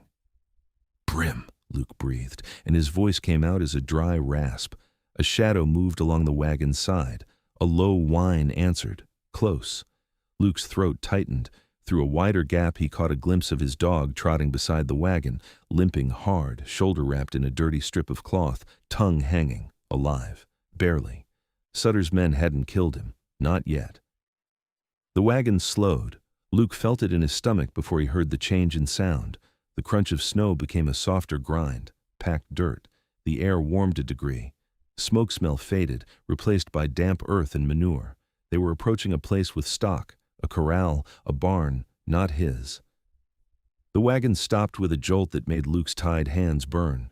Boots hit the ground. Men moved around the wagon. The tailboard dropped. Light flooded in, harsh. Luke squinted up at three faces. The shotgun man, jaw tight, eyes mean. The flanking rider, thin smile, split-lipped from something earlier. And Sutter, clean as ever, calm like this was a business meeting. Sutter looked down at Luke and spoke like he was checking a ledger. "You still with us?" Luke tried to sit. Pain ripped through his thigh and he grunted, refusing to scream. Sutter nodded, satisfied. "Good." Two men grabbed Luke by the arms and hauled him out. His boots hit ground and buckled. They held him up like a sack. Luke got his bearings in quick, ugly flashes. A low set of buildings. A windmill with rusted vanes. A corral fence patched with fresh boards. A barn bigger than Luke's, newer, with a wide loft door. Crow footmarks carved into the gatepost. A spread that wasn't pretending to be respectable. Sutter's place, or someone's like him. Luke's eyes searched the yard, wild. No May, no Eli. Brim limped in behind, tried to press against Luke's leg, and a man kicked at him, not hard enough to break ribs, just enough to make him back off. Luke jerked forward, rage surging. The men holding him tightened their grip. Sutter didn't react. He just pointed toward the barn. Inside. They dragged Luke across the yard. The barn doors opened and warm, stale air rolled out with the smell of sweat and lamp oil. Inside, it was laid out like a slaughterhouse for paperwork. A table, a lantern, a stack of ledgers, a tin cup of ink, and, hanging from a beam, a coil of chain with iron cuffs at the ends. Luke's stomach turned. Sutter nodded toward the chain. "That's for you if you get loud." Luke forced his voice steady. "Where's the boy?" Sutter smiled faintly. "Not here." May's warning echoed in Luke's head. They're not just taking land, they're taking deeds. Sutter stepped closer, and one of his men shoved Luke down into a chair, rope still on his wrists, no dignity, no room to swing. Sutter set the key, Luke's barn key, on the table between them like a trophy. "You ever wonder," Sutter said, "why a man like you gets to sit on water this good and nobody comes to collect?" Luke stared at him. "Because I earned it." Sutter's eyes held no humor. "Nobody earns anything. They take it, or it gets taken from them." Sutter opened a ledger, flipped pages with clean fingers. Names, lines, figures. Luke recognized some of them, ranchers he'd traded with, men he'd played cards with in Rock Creek. A few had moved away, a few had vanished. Luke hadn't wanted to ask why. Sutter tapped a page. "Calder," he said, "you're late to the party, but you're in it now." Luke leaned forward as far as the rope allowed. "You can't file a forged deed and expect it to stand." Sutter lifted his gaze, mild. "Who's going to say it's forged?" Luke's jaw clenched. "A judge," Sutter's smile sharpened. "Which judge? The one whose brother's mortgage we hold? The one whose son likes to drink and gamble? Or the one who doesn't care as long as he gets his share?" Luke's blood ran cold. May was right. Then why chase a child? Sutter's eyes narrowed, annoyed now, like Luke was missing something obvious. Because paper is power when you hold it, and it's poison when someone else does. He leaned in. That boy has more than a transfer. He has a list. Luke's stomach dropped. What list? Sutter watched Luke's face, measuring the moment. Names, routes, dates, proof of who we paid and who we buried. Eli's father was stupid enough to write it down. Luke's mind flashed to the muffled bleat in his barn, the goat that didn't belong. A distraction, a cover, a way to move things without leaving obvious tracks. Sutter's operation wasn't one theft. It was a machine. Sutter straightened. So here's what you're going to do. You're going to help us pull May back. Luke's lips curled. I'm not helping you. Sutter sighed, then nodded to the shotgun man. Bring it. The shotgun man walked to a corner and yanked a tarp aside. Something under it shifted. A small, terrified sound came out, half sob, half gasp. Luke's chest seized. They dragged a figure into the lantern light. Not May. A girl, maybe 16. Hair hacked short, face bruised, a rope around her waist like a leash. Luke didn't recognize her at first. Then his mind clicked. Nora Haskins. The Haskins place sat 10 miles south, near the bend. Her father had come into Rock Creek 2 weeks ago, drunk and hollow-eyed, asking if anyone had seen his daughter. Luke's hands strained against the rope behind him. You son of a... Sutter held up a hand, calm. You know her. Luke's voice went rough. Let her go. Sutter glanced at Nora like she was a sack of grain. She's collateral. Nora's eyes found Luke's, pleading and ashamed. Her lip trembled. She tried to speak, but her throat only made a broken sound. Luke's vision tunneled red. What do you want? Sutter's expression softened in a way that was worse than cruelty. Now you're asking the right question. He leaned close enough Luke smelled his tobacco again. You walk back to your land. You take the same track May took. You call out. You tell her you made a deal. Luke spit onto the barn floor. She won't believe me. Sutter's eyes flicked to Nora. Then you give her a reason.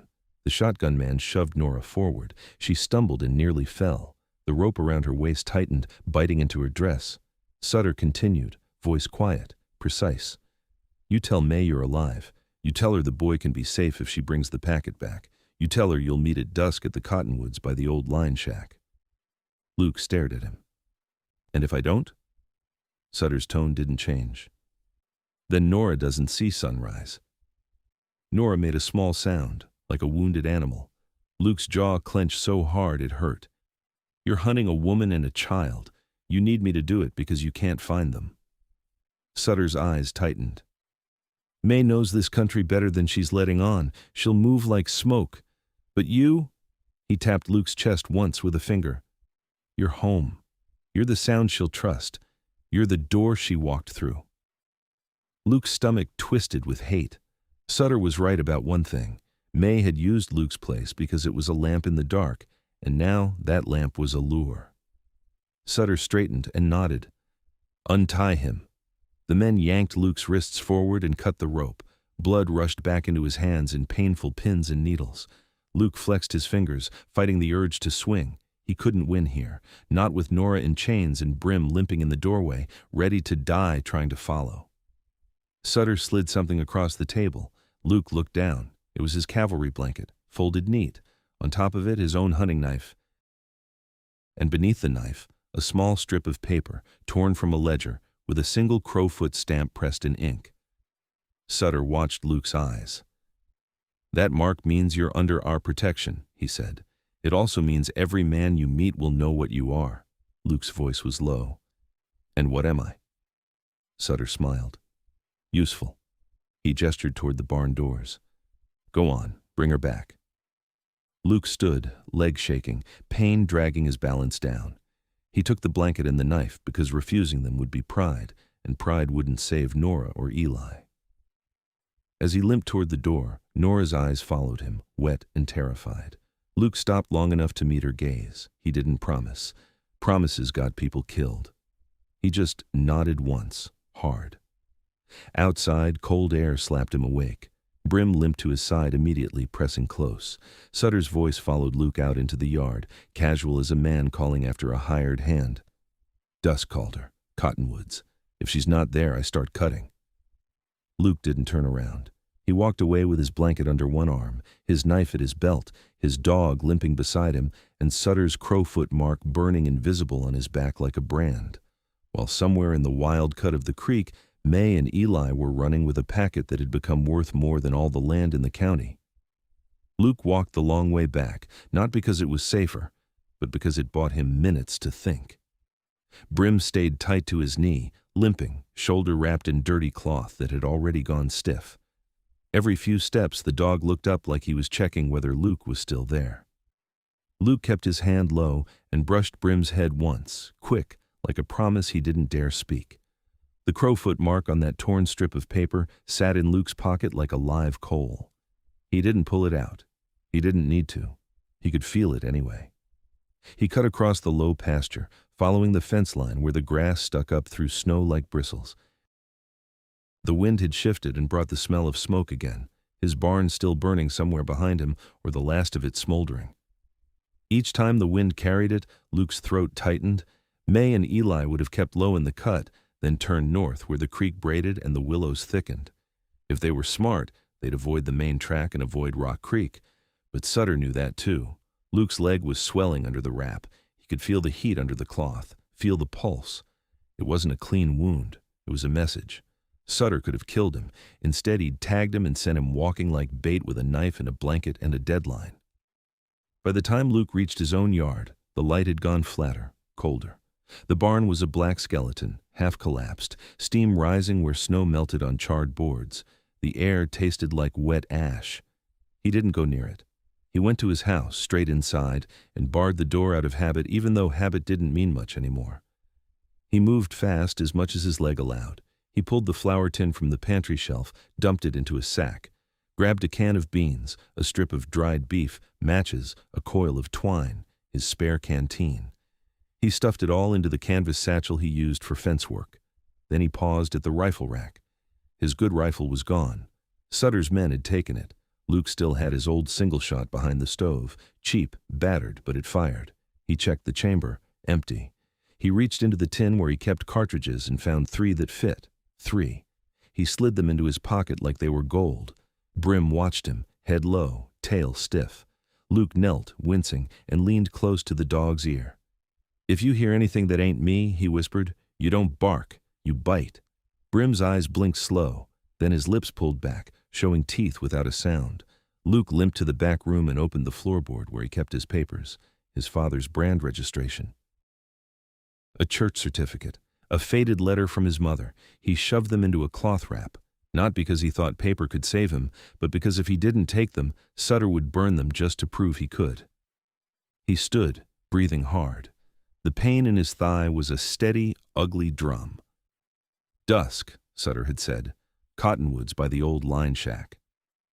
Luke knew the line shack, 2 miles east, half collapsed, used sometimes by cowboys passing through, more often by coyotes. Sutter would have men on both sides. He wouldn't show his full hand until he had May. Luke needed one advantage. He had only one that mattered. May didn't know what Sutter was doing to Nora. May might sacrifice herself for Eli, but she wouldn't walk into a trap if she believed Luke was already dead, and the paper could still run. Sutter wanted Luke to call, to sound desperate, to sound like a deal. Luke could sound like a deal, but he could also sound like a warning. He left the house, stepped into the yard, and whistled the way he always did when he brought the horses in. 2 sharp notes, then a low one. The sound carried clean in cold air. No answer. His horses were gone or spooked into the far pasture. Fine. He moved toward the creek line on foot, keeping to the shadows of the remaining fence posts. Brim followed, silent now, as if he understood this wasn't a day for noise. Near the cottonwoods, Luke stopped and listened. Wind through bare branches, ice shifting in slow water, nothing else. Then, faint, a sound that didn't belong to the creek. A twig snapped, too clean, too close. Luke didn't turn his head. He lowered his hand slowly to the old single shot under his coat. Another snap, this time farther to the left, like someone repositioning. They were already here. Sutter's people had eyes on the meeting spot before it was even dark. Luke took one step back, then another, using the cottonwood trunks as cover. He needed to draw them without letting them draw him. He lifted his voice, rough and loud enough to carry. "May," Silence answered. He called again, louder, letting strain creep in. "May, it's Luke. I'm alive." A pause. Then, faint from down in the cut, something moved. Not a man. Light steps, careful. "May." Luke felt his chest tighten. He kept his voice steady, forcing it into something that could pass as controlled. "I made a deal," he called. "You hear me? They got me, but I'm still breathing." The cut stayed quiet. Luke swallowed. He hated what he had to do next. He added, "Eli can be safe, if you bring the packet." The words tasted like poison. For a second, nothing happened. Then May's voice rose from the shadows, low but clear. "Where's the boy, Luke?" Luke's eyes stung. "He's not with me." May didn't move into view. Smart. "Then you didn't make a deal. You became a mouthpiece." Luke tightened his grip on the gun. May was better than Sutter thought. He lowered his voice, forced it calmer, more intimate, like he was speaking only to her. "May, listen to me. Nora Haskins is alive." The silence after that felt heavy. May's voice came out smaller. "What?" "They're holding her," Luke said, "using her to pull you back. If you come out, they'll take you and the boy and kill her anyway." A branch creaked somewhere to Luke's right. Slow pressure, a man leaning in to hear. Luke kept talking, eyes forward. "I'm here to give you a way through, not a deal." May's breath sounded from the cut, now closer. "Where is Nora?" "Not here," Luke said. "At their spread. Windmill. Crowfoot gatepost. I saw her." May's voice hardened. "Eli can't go back." "I know," Luke said. "That's why you won't." Another faint scrape, this time behind Luke. Men circling tighter. May was still hidden, still thinking. Luke could hear it in her silence, the weight of choice. Luke swallowed and did the one thing he could that Sutter hadn't planned for. He shouted, full voice, into the cold air, "Sutter's men are in the trees! Don't come out!" For half a heartbeat, nothing moved, like the world held its breath. Then the woods exploded. A rifle cracked from Luke's left. Bark burst off the cottonwood inches from his head. Brim lunged with a soundless snarl into the brush, and a man cursed and fell back. Luke fired his single shot at the muzzle flash and heard a sharp cry. Hit or scared, he didn't know. He broke into a limp run toward the cut, not to reach May, but to draw the men away from her line. Another shot snapped past and punched into the dirt by his boot. May's voice screamed his name once, furious, terrified. Luke didn't look back. He couldn't. He slammed down the bank into the cut, snow sliding under him, pain ripping through his thigh. He hit hard, rolled, came up on one knee with the gun already open, fumbling a cartridge in with shaking fingers. Brim's snarling turned into a wet grunt. Luke's stomach dropped. He caught a glimpse. Brim had a man's sleeve in his teeth, shaking hard. The man swung the butt of his rifle down again and again. Brim didn't let go. "Brim!" Luke roared. The dog's eyes flicked to him once, and Luke saw the simple command there, run. Luke loaded the rifle, snapped it shut, and fired at the man beating Brim. The man jerked sideways and fell, rolling down the bank into the creek shallows with a splash. Brim collapsed in the snow, breathing hard. Luke dropped to him, hands shaking, pressing his palm to the dog's bloody shoulder. "Stay," he whispered. "Stay with me." Behind them, boots crunched down the bank. May appeared out of the cut's shadow like she'd been born from it, face smeared with dirt, hair tied back, eyes burning. Eli was behind her, half hidden, clutching the blanket, watching with a child's terror and a child's focus. May grabbed Luke's arm. "You're getting us all killed," she hissed. Luke met her eyes. "Better me than you." May's jaw tightened. "They'll follow." "I know," Luke said. "That's why you moved now, north. Follow the water until it splits, then take the right braid to the old beaver flats. Don't stop at Rock Creek." May's eyes flicked to Brim. "He's not dead," Luke said, and he meant it as an order to the world. May looked past Luke at the bank above, where shadows moved between trunks. "You don't have enough bullets." Luke's mouth went thin. "I don't need bullets. I need you gone." May's breathing was fast. She shoved the oilcloth packet deeper under her dress like it could become part of her ribs. "And Nora?" Luke's voice went low. "I'll get her." May stared at him like she was trying to decide whether to believe in anything at all. Then she reached into her satchel and pulled out a small brass object Luke hadn't seen before. A key. Not Luke's barn key. Different. Older. The cut was odd. May pressed it into Luke's palm. "This opens something," she said. Eli's father told me to keep it separate from the paper, said if we got caught, the key mattered more. Luke's fingers closed around it. What does it open? May shook her head. He never said, only that Sutter would kill for it. A shout came from above, Sutter's men calling to each other, closing. May grabbed Eli's hand. If you die, she said, voice hard, I'll burn every crowfoot gatepost I find. Luke nodded once. Go. May pulled Eli into the reeds, moving fast, silent. Eli looked back once, eyes wide, then disappeared with her into the willow shadows. Luke turned to the bank, pain screaming, gun empty again with one cartridge left in his pocket. Above, a silhouette stepped into view between cottonwoods. Sutter. He wasn't rushing, he wasn't shouting. He just looked down into the cut at Luke like Luke was already something dead. Sutter's voice carried, calm as ever. That was your warning, he said. Now you get to watch the consequence. Luke's grip tightened around May's strange key. Sutter raised his hand. Behind him, two men dragged someone forward out of the trees, small, stumbling, rope around her wrists. Nora. Her face was bruised worse than before. Her mouth was gagged with cloth. Her eyes found Luke, and they filled instantly. Sutter leaned down to Nora's ear, said something Luke couldn't hear, then pulled the cloth gag loose enough to let her speak. Nora's voice broke on one word, screamed down into the cut like it was the last thing she'd ever say. Run! Sutter's hand snapped tight on her hair and yanked her head back. Luke's body surged forward, and Sutter put a revolver to Nora's temple, finger steady, eyes locked on Luke, waiting to see whether Luke would trade his own life for the chance to save hers in the next breath. Luke didn't run. He couldn't. His leg wouldn't give him more than 2 steps before it folded, and even if it did, running would mean leaving Nora with a gun at her skull. He stood in the cut with snow up to his shins and the creek whispering behind him, holding May's strange key so tight the metal dug crescents into his palm. Sutter watched him like a man watching a pendulum. He didn't blink. You hear her, Calder? Sutter called down. Good girl, knows what happens when you resist.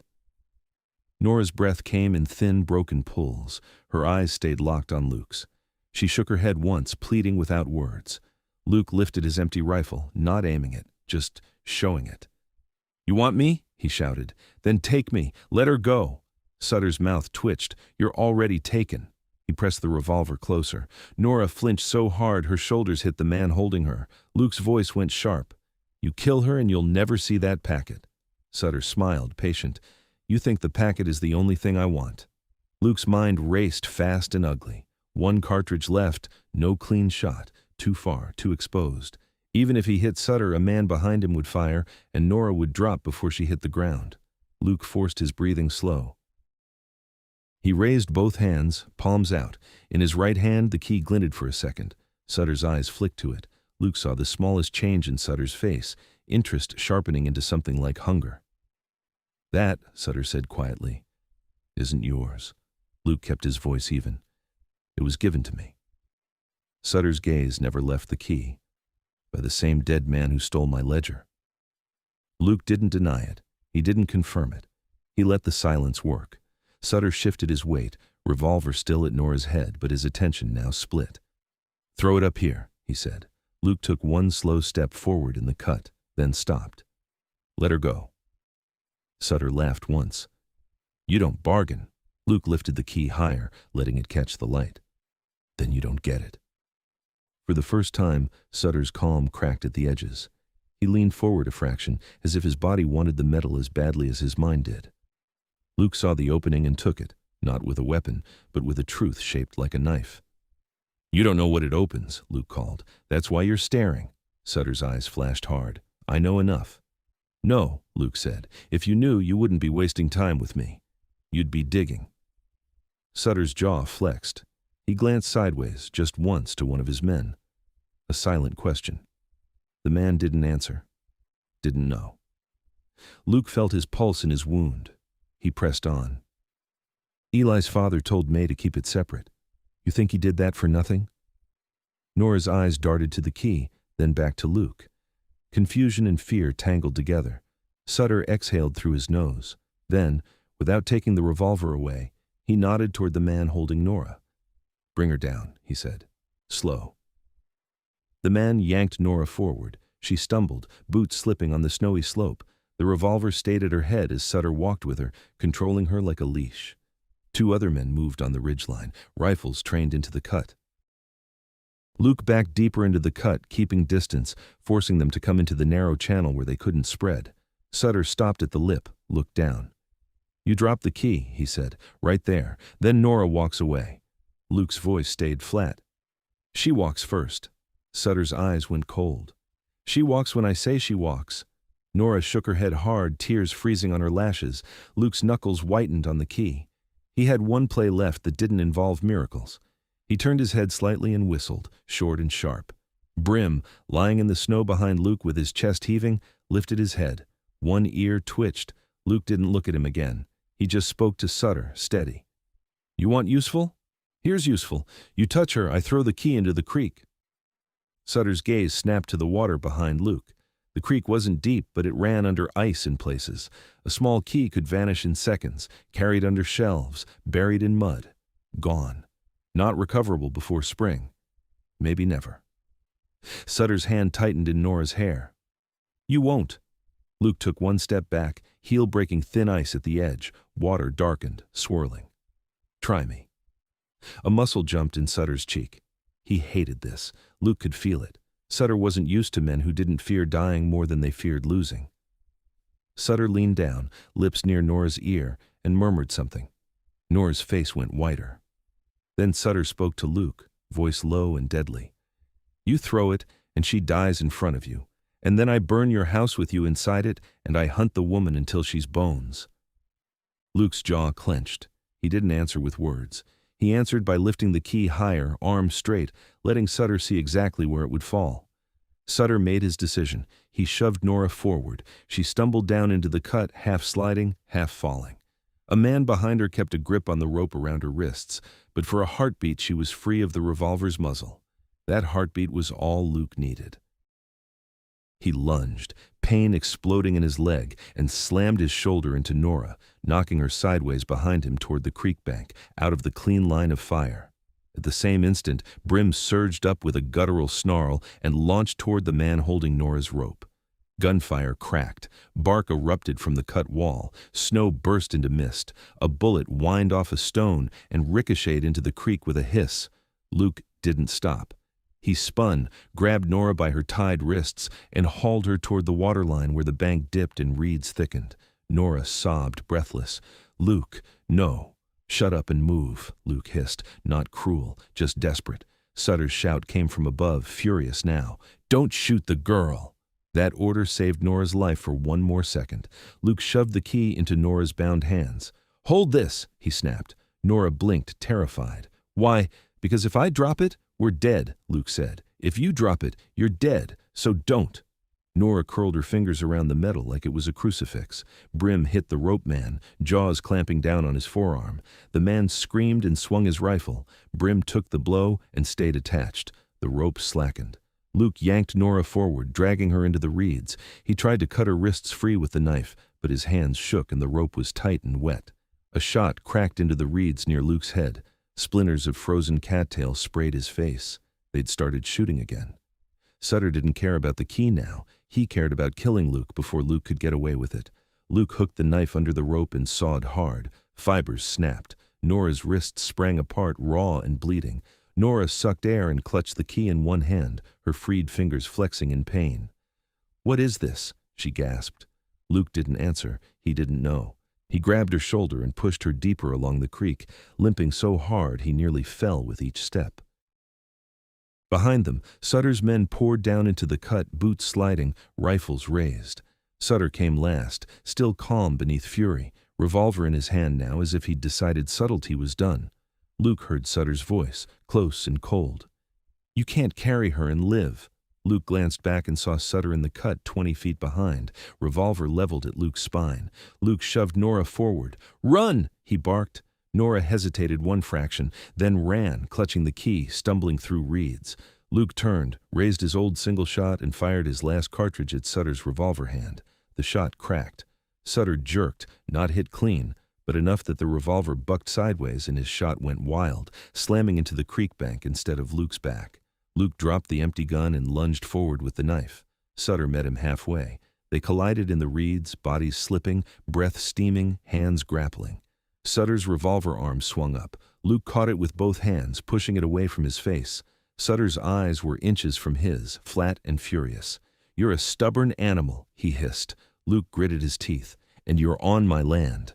Sutter drove a knee into Luke's wounded thigh. White pain detonated. Luke's arms went weak for a blink. Sutter tore free, brought the revolver up, and Brim, bloody and shaking, launched again, this time straight at Sutter's wrist. Teeth sank into bone. Sutter screamed, a real sound now, and the revolver dropped into the water with a splash. Luke surged, grabbed Sutter by the coat, and slammed him down into the shallow creek edge, where ice broke and water swallowed his shout. Sutter came up coughing, eyes wild, reaching for Luke's throat. Luke's knife flashed, and a rifle butt slammed into Luke's spine from behind, folding him forward as the world snapped bright and then dark, while somewhere ahead, Nora's footsteps crashed through reeds with May's key clenched in her fist, and Luke's breath left him in one hard, silent burst. Luke woke to the taste of iron and creek mud. He was on his knees in the reeds, hands bound again, rope cutting into skin that was already raw. His head rang like a struck bell. Cold water soaked the front of his shirt, and every breath pulled fire through his ribs where the rifle butt had driven him into the ground. Brim lay a few feet away, chest heaving, one eye half closed. Blood darkened the snow around his muzzle. He was alive, but only because he refused to understand any other option. Luke tried to lift his head and felt a hand shove it down by the back of his neck. "Stay," a voice growled, not Sutter, one of the men. Luke forced his eyes up anyway. Sutter stood in the shallows, water streaming off his coat, face twisted into something that wasn't calm anymore. His right wrist was wrapped in a strip of cloth, already soaking through. Teeth marks, Brim's work. Sutter's stare pinned Luke like a nail. "You cost me time," Sutter said, voice low, almost conversational again, like he was rebuilding himself piece by piece. "You cost me men." Luke swallowed blood. "You cost people their lives." Sutter looked past him up the cut where footprints churned the snow in ugly circles. "Where's the girl?" Luke didn't answer. Sutter's eyes narrowed. "Where's Nora?" Luke let the silence sit. One of the men stepped forward and slammed his boot into Luke's wounded thigh. Pain erased the world. Luke made a sound he hated himself for. His vision flashed white, then came back in jagged pieces. Sutter crouched so close, Luke could see the tiny burst capillaries in his eyes. "You think you saved her," Sutter whispered. "You think you're clever because you passed the key to someone you don't care about. That's cute." Luke forced his voice out through clenched teeth. "If you don't have it, you're not in control." Sutter's mouth tightened. "Control is knowing where you'll run even before you decide to." He stood and nodded once. Two men hauled Luke to his feet. The rope bit deeper. Luke's leg tried to collapse and they dragged him upright anyway. Sutter pointed toward the ridgeline. "Back to the spread," he said, "and find the girl. Find her now." A man hesitated. "Boss, she went down creek. We got fresh tracks." Sutter snapped his gaze to him. "Then you follow them until your lungs freeze." The man moved. Sutter turned back to Luke. "You and I are going to have a different conversation." They marched Luke out of the reeds and up onto harder ground. The cold air felt sharper after the damp creek. Luke glanced once, searching the willow shadows, hoping to see May's shape for one heartbeat. Nothing. Just snow and wind and the broken line of the cut. They were alone now, in the way a man becomes alone when everyone else is running. Sutter didn't hurry. He walked beside Luke, letting his men drag Luke like cargo while Sutter spoke as if he were teaching. "May isn't just some drifter," Sutter said. "You know that now." Luke stared ahead. "She's trying to keep a boy alive." Sutter's laugh was short. "That's what she told you. She tells people whatever makes them open doors." Luke's jaw tightened. He thought of May's eyes the night she asked for a blanket. Steady, almost resigned, like she already knew where the night would end. He thought of the way she'd lit the lamp without blinking. Sutter's voice continued, smooth. "She's been in and out of this county for years. Different names, different stories. Always a step ahead of whoever's hunting her." Luke's stomach tightened. "You hunted her before." Sutter looked pleased. "We've been chasing her since she stole something she shouldn't have. We let her run because a running woman leads you to other things, like men who think they're safe." Luke's hands curled against the rope. "So I was bait." Sutter's eyes slid to Luke's. "You were light in the dark. That's what she saw. That's what I saw. They reached the main track. A rider waited there, horse steaming in the cold. The rider leaned down. We lost the girl at the split. Tracks scatter in the willows. She's smart. Sutter's mouth tightened. Then be smarter. The rider hesitated. And the key? Sutter didn't look at him. It'll come back. Luke felt a chill that wasn't weather. Sutter sounded certain in a way that had nothing to do with hope. They moved again, toward Sutter's spread with the rusted windmill. Luke tried to mark the path. If he lived, he needed to know how to get back here fast, but pain and cold were turning time into a blur. At the corral gate, the crowfoot carving stared at him like an accusation. Inside the yard, the barn doors were open.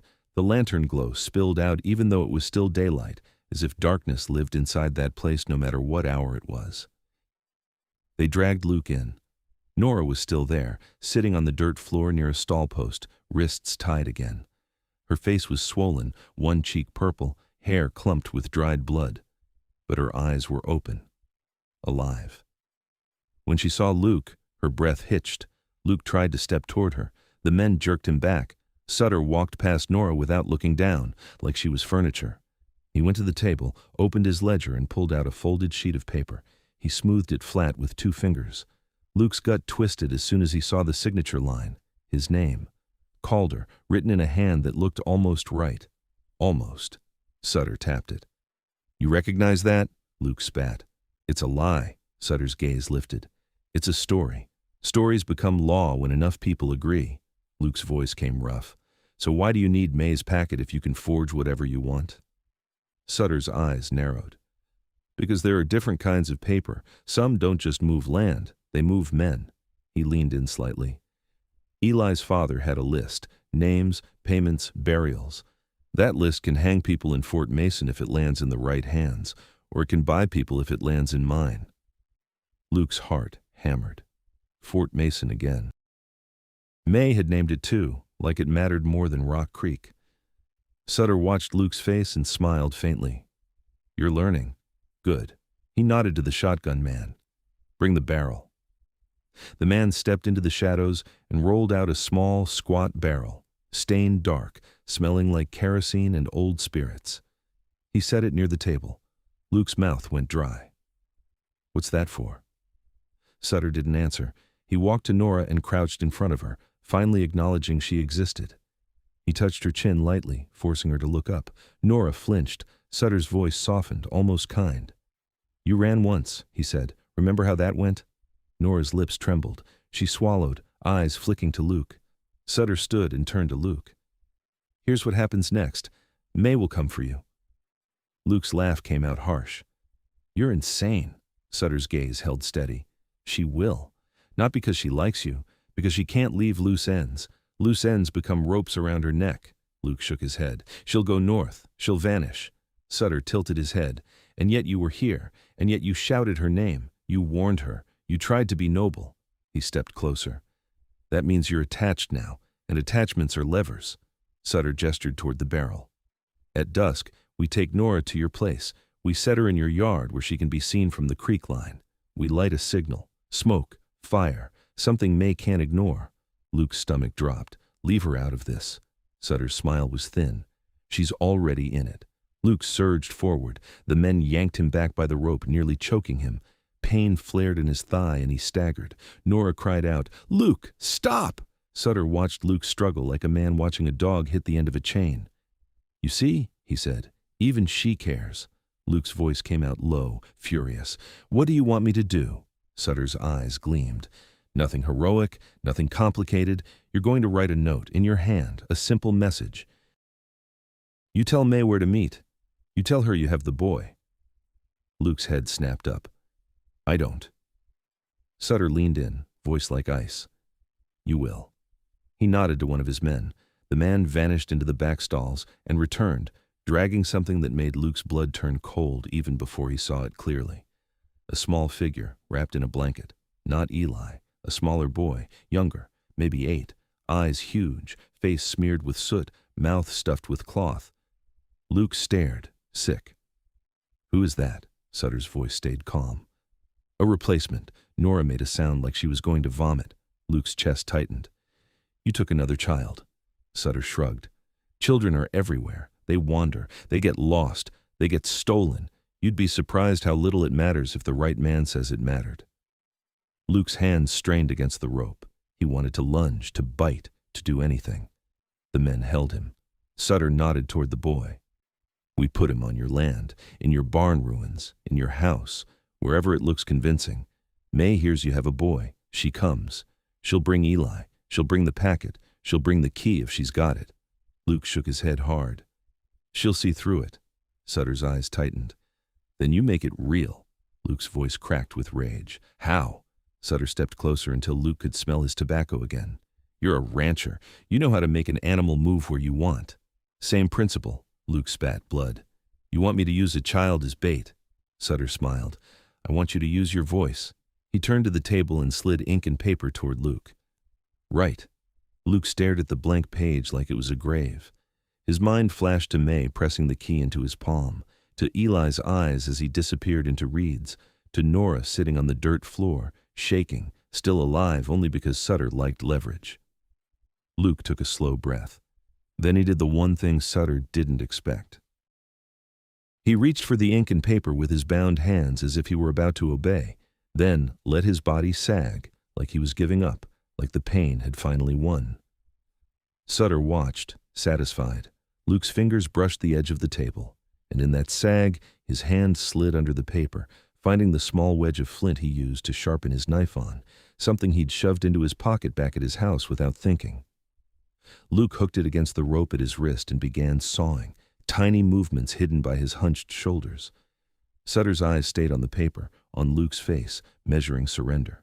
Luke kept his gaze down, breathing shallow, acting broken. The rope fibers began to fray. Sutter leaned closer. Write the note, he said softly, and you might live long enough to regret it. Luke felt the rope give a fraction. He kept sawing. Nora watched him, eyes wide, not daring to breathe. Sutter's hand drifted toward his belt where the iron cuff hung. Luke felt the last strands of rope loosen, almost ready to snap. He lifted the pen with his bound hands, dipped it in ink, and began to write. Slow, shaky, convincing, every stroke looking like a man obeying while his wrists quietly slipped free beneath the table. And when Sutter leaned in to read the first line, Luke's hands finally came loose, and he tightened his fingers around the flint like it was a blade, waiting for the exact moment Sutter's attention dipped just enough for Luke to move, because if he moved too early, Nora would die, and if he moved too late, May would walk into a fire he couldn't stop, and Luke could feel dust coming like a tightening noose as Sutter's voice murmured right above him. Good. And Luke's muscles tensed, and then the barn door behind them creaked open, and a cold gust blew the lantern flame sideways as someone stepped into the threshold and said, calm as a man arriving home.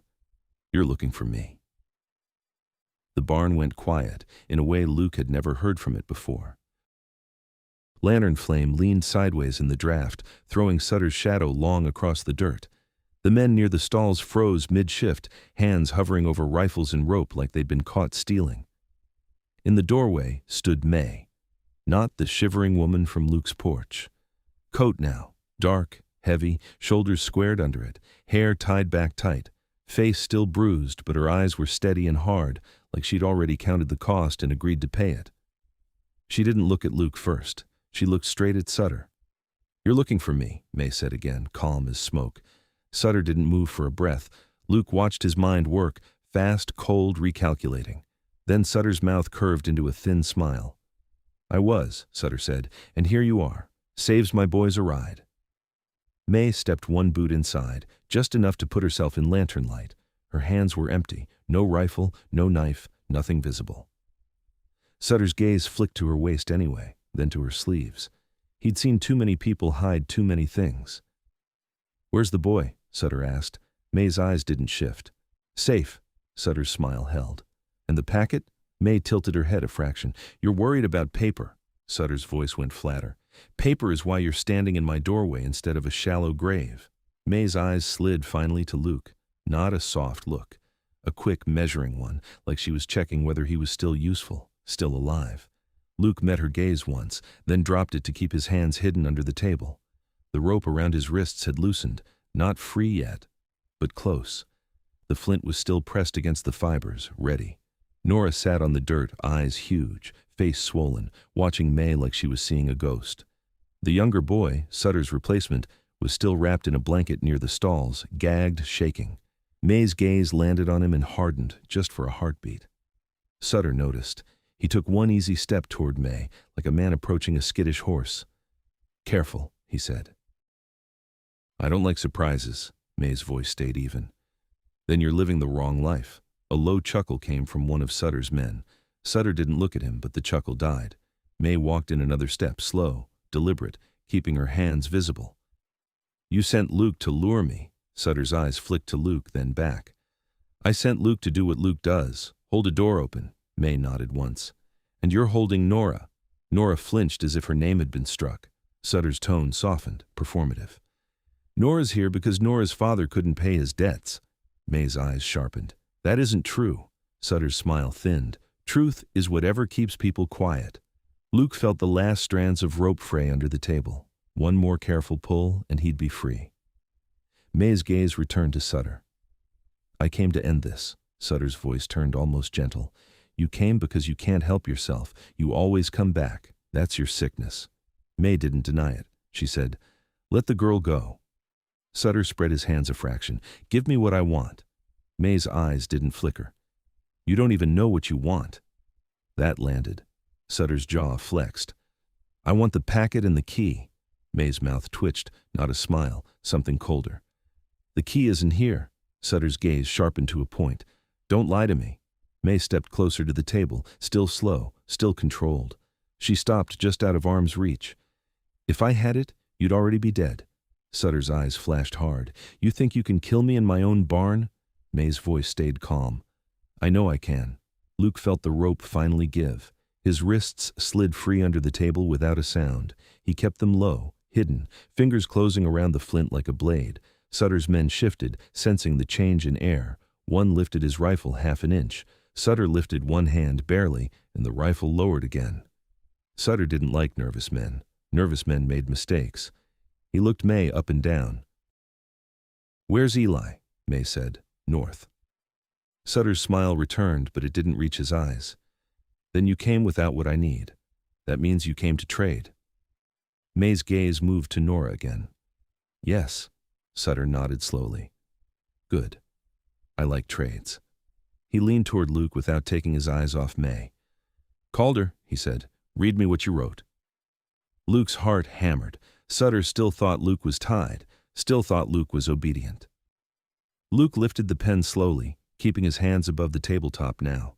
The rope ends hung loose, but in the lantern shadow it could look like they were still bound if you didn't stare too hard. He read the first line aloud, voice rough. "May, I have the boy. Come to—" May's eyes snapped to Luke, sharp. Luke paused just enough, then continued louder, as if he were following Sutter's command. "Come to my place before dark. Bring the packet." Sutter watched May's face like it was a clock. May didn't flinch. She didn't step forward. She didn't panic. Instead, she said, very quietly, "That isn't his hand." Sutter's eyes flicked to the paper, then to Luke's wrists. Luke moved. He slammed the ink cup across the table into Sutter's face. Black ink splattered Sutter's eyes and cheek. Sutter jerked back with a curse, hand flying up. At the same instant, Luke vaulted the table on his good leg, driving his shoulder into the shotgun man, sending him into the stall wall with a crack. The lantern swung wildly, flames spitting. Nora screamed. May sprang forward, not toward Luke, but toward the smaller boy by the stalls. She yanked the gag free with one brutal pull and shoved him behind a hay bale. Gunfire cracked. A bullet punched the tabletop where Luke's head had been. Splinters exploded. Luke grabbed Sutter by the coat collar and drove him backward into the ledger table. The papers scattered like startled birds. Sutter clawed at Luke's injured thigh with his boot, but Luke ignored the pain long enough to wrench Sutter's revolver hand up. Sutter's men surged. May shouted, "Nora, move!" Nora scrambled on her knees, wrists tied, trying to get to the stall posts for cover. Luke slammed Sutter's wrist down on the table edge. Bone popped. Sutter hissed through teeth, eyes watering ink and rage. Luke ripped the revolver free. For one heartbeat, Luke had a loaded gun, and Sutter didn't. Luke swung the barrel toward the closest rifleman. Sutter snarled, "Shoot him!" The rifleman hesitated because Sutter was between them. Luke used that hesitation. He fired once, low, into the lantern's hanging chain. The chain snapped. The lantern crashed into the dirt and burst, oil splashing. Flame raced across straw in an ugly line. May's eyes widened just a fraction. "Luke, keep moving!" Luke barked, and his voice cracked. The fire was small at first, but hungry. Smoke thickened immediately, stinging eyes. Men shouted, boots stamped. Someone threw a coat onto the flames, but the oil had already spread. Luke shoved Sutter away, hard, and pivoted to Nora. He dropped to one knee, knife out, cutting her wrist ropes as fast as shaking hands allowed. Nora sobbed. "The key! Did you—" "Not now!" Luke snapped. May grabbed Nora's arm the second she was free and hauled her up. "Out!" May said, voice like steel. Sutter wiped ink from one eye with his sleeve, blinking hard.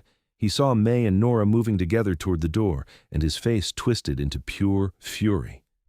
"You don't leave my barn," he said, voice shaking now. He lunged for the iron cuff chain hanging from the beam, yanking it down like a weapon. Luke fired again, not at Sutter's chest, but at the beam above him. Wood splintered. The chain jerked. The iron cuff swung, smashing into Sutter's shoulder with a sick crack. Sutter staggered, snarling, half furious, half shocked. May shoved Nora through the doorway. Outside, cold air rushed in, feeding the fire for a second. Flame flared brighter, licking straw. Luke turned to follow. A rifle butt slammed into his back again, harder than before, folding him over the table edge. The revolver skidded from his hand. He hit the dirt, chest first, breath gone. Through the ringing in his ears, he heard Sutter's voice, very close, very calm again, as if pain had made him colder. "Nice try," Sutter whispered. Luke tried to crawl toward the door. His fingers clawed at straw. Sutter's boot came down on Luke's wounded thigh, grinding. Luke saw stars. His vision blurred. Across the barn, May was at the threshold, turning back for a split second, caught between running and fighting, Nora half out, pulling her, and the smaller boy screaming somewhere behind a bale. May's eyes met Luke's. Luke forced one word out through clenched teeth. "Go!" May's jaw tightened like it might crack. Then she shoved Nora outside and vanished into the daylight. The barn door slammed. Luke lay in the smoke and heat, pinned under Sutter's boot, listening to the fire catch faster now, listening to men curse and scramble, and hearing Sutter say with a small satisfied breath, "Good. Now she's running with the key, and she'll lead me straight to Eli." Smoke chewed at Luke's lungs until every breath felt like swallowing hot wool. Sutter kept his boot on Luke's thigh just long enough to make the pain into a lesson. Then he lifted it, not out of mercy, but because the fire was crawling fast now, oil-fed, licking along straw toward the ledger table. "Get him up," Sutter snapped. Hands grabbed Luke under the arms and dragged him across the dirt. Luke's fingers clawed at straw, trying to find the dropped revolver, but a boot kicked it away into the dark under a stall. He saw it roll, saw the glint vanish, and knew it was gone. The barn air turned thick and bitter. Men coughed. Someone threw another coat onto the spreading flame, but the oil had already soaked deep into the straw. Sutter's face was smeared with ink and sweat. One eye was half red, blinking hard. His wrist hung wrong for a moment until he grabbed it and forced it steady, jaw clenched. "Out!" he ordered, and this time there was heat in his voice, not fear, but urgency. They hauled Luke toward the door. The smaller boy screamed again from behind a hay bale, high and panicked. Sutter didn't even look. "Leave him," one man said, coughing. Sutter's head snapped. "No, bring him. He's still useful." Useful. Like Nora, like Luke, like everyone who wasn't wearing a crowfoot mark. Luke's boots dragged over the threshold into cold air that hit his face like a slap. The yard spun. The windmill creaked overhead, rusted vanes turning slow. Nora and May were gone. Good, Luke thought through a haze of smoke. Go. Don't look back. Sutter's men carried the smaller boy out next, still gagged, still wrapped tight. The child's eyes were wild, frantic, searching every face like one of them might suddenly be a parent. Sutter grabbed the boy by the blanket and jerked him close, using him like a shield while he looked back at the barn. Flames flickered in the doorway. The ledger table inside was starting to glow where the lantern oil had pooled. Sutter's jaw tightened with a kind of offended anger, like the fire was disrespect. He turned his ink-smeared gaze on Luke. "You think you did something," Sutter said, voice low. "You think you bought her time." Luke tried to stand on his own and almost collapsed. A man shoved him upright, rope looped around his arms now, not wrists, tight across his chest so his shoulders burned. Luke forced his eyes open, focused on Sutter's face. "You're losing your grip." Sutter smiled without humor. "No, I'm tightening it." He leaned in, close enough Luke smelled tobacco and smoke. "She has the key now. That's what I needed. I don't have to guess where she's going anymore." Luke's blood chilled. "You don't know what it opens." Sutter's smile sharpened. "I know what she'll do with it." Luke's mind raced, trying to imagine what May would do in the next hour, in the next mile. She wouldn't ride into Rock Creek with Nora in tow. She wouldn't go anywhere with people. She'd go where she could disappear and think, and she'd go where a key mattered. Sutter nodded once, satisfied with Luke's silence. "Load him," he said. "We're moving." They shoved Luke into the back of a small wagon, lighter than his, faster. Brim limped into view from nowhere, appearing by Luke's boot like a ghost that refused to die. His shoulder wound had reopened, blood darkened the fur and froze in clumps. A man lifted a rifle to drive him off. Luke's voice came out rough and dangerous. "Touch him and I'll bite your throat out when you sleep." The man hesitated. Sutter watched the exchange, eyes flat. Then he waved his hand. "Let the dog follow. He'll slow him down." He thought it was cruelty. He didn't understand it was a promise. The wagon lurched into motion. Luke bounced hard, pain ripping through his thigh with every rut. The smaller boy was thrown into the wagon bed opposite him, still bound, still gagged. The child's eyes fixed on Luke, begging without words. Luke leaned forward as much as the rope across his chest allowed and spoke low, through the rattle. "You keep breathing," he said. "You hear me? You keep breathing." The boy blinked fast, tears freezing on his lashes. Sutter rode ahead, not in the wagon, on horseback, scanning the creek line like a man reading a book. Two riders flanked, crowfoot marks catching pale light. They weren't going back toward Rock Creek. They were heading east toward the old line shack. Luke felt it in his gut before he recognized the landmarks, stunted cottonwoods, the bend where the ground dipped, the half-collapsed fence, the place where Sutter had told Luke to meet May at dusk. Sutter was moving because he expected May to move toward that same point, because May would use what she knew Luke knew. Luke's jaw clenched. May hadn't come to the barn because she trusted the note. She came because she understood what Sutter would do, and because she couldn't leave Nora or Luke to rot. Now, Sutter was using that same instinct to chase her. The wagon slowed near the cottonwoods. Men dismounted. Sutter raised a hand and everything quieted. Luke listened. Nothing but wind. Then, faintly, something else. Not a voice, not a horse. A soft clink, metallic, hidden, a key in a lock. Luke's pulse jumped. Sutter's head tilted, listening too. His face changed. Not much, but enough. He'd heard it. He smiled, slow. "There," Sutter murmured. "Told you." He signaled his men forward. They moved like a net closing. Two riders circling high. Two men on foot sliding down into the cut, rifles ready. Sutter stayed up top, calm, letting others get hit first if it came to that. Luke twisted against the rope across his chest until the fibers burned his skin. He needed to see. He needed to know where May was, where Eli was, what the key opened. A man yanked Luke down by the shoulder. "Stay." Luke let his body go limp for 1 second, then drove his head back into the man's nose. Cartilage crunched. The man swore and staggered. Luke surged up, ignoring the tearing pain in his thigh, and threw himself against the wagon sideboard. It rattled, but held. Still, the movement bought him one thing, a view. Down in the cut, half hidden by reeds and roots, was the old line shack's cellar door. Luke hadn't thought about it in years. The line shack wasn't just a roof. It had a dugout under it, half cellar, half hiding hole, built back when raiders and drought made men hide food and ammo like it was gold. Luke's father had shown him once, long ago. There had been a lock on it then. A strange, old lock that didn't match anything you'd find in Rock Creek. Luke's throat went dry. May's key. May wasn't trying to get to Fort Mason. She was trying to get to the only place in this stretch of country where a hidden cache could exist without people knowing. And if Eli's father had a list, if he'd stolen proof, he'd need somewhere to stash it where Sutter couldn't sniff it out immediately. May's silhouette flickered in the reeds, low, fast, careful. Nora was with her, limping, face turned down to avoid being seen. And Eli, small, bundled, was right behind May, clinging to her coat. May had the cellar door cracked open. The key had worked. Sutter saw it too. His calm vanished. "Go!" Sutter barked, voice snapping sharp. "Now!" Men rushed, a rifle cracked, dirt jumped near the cellar door. May shoved Eli down into the opening first. Nora dropped after, half sliding. May turned, one hand on the door, one hand up with something dark in it. Luke's cavalry blanket wrapped tight around a bundle. The packet. May had brought it to the cellar, not to hide forever, to combine it with whatever was already inside. Sutter's men poured into the cut, boots sliding. Brim, limping, suddenly burst forward from behind the wagon and hurled himself into the reeds with a soundless snarl, hitting the nearest man's calf. The man screamed and went down, rifle skidding. Gunfire exploded.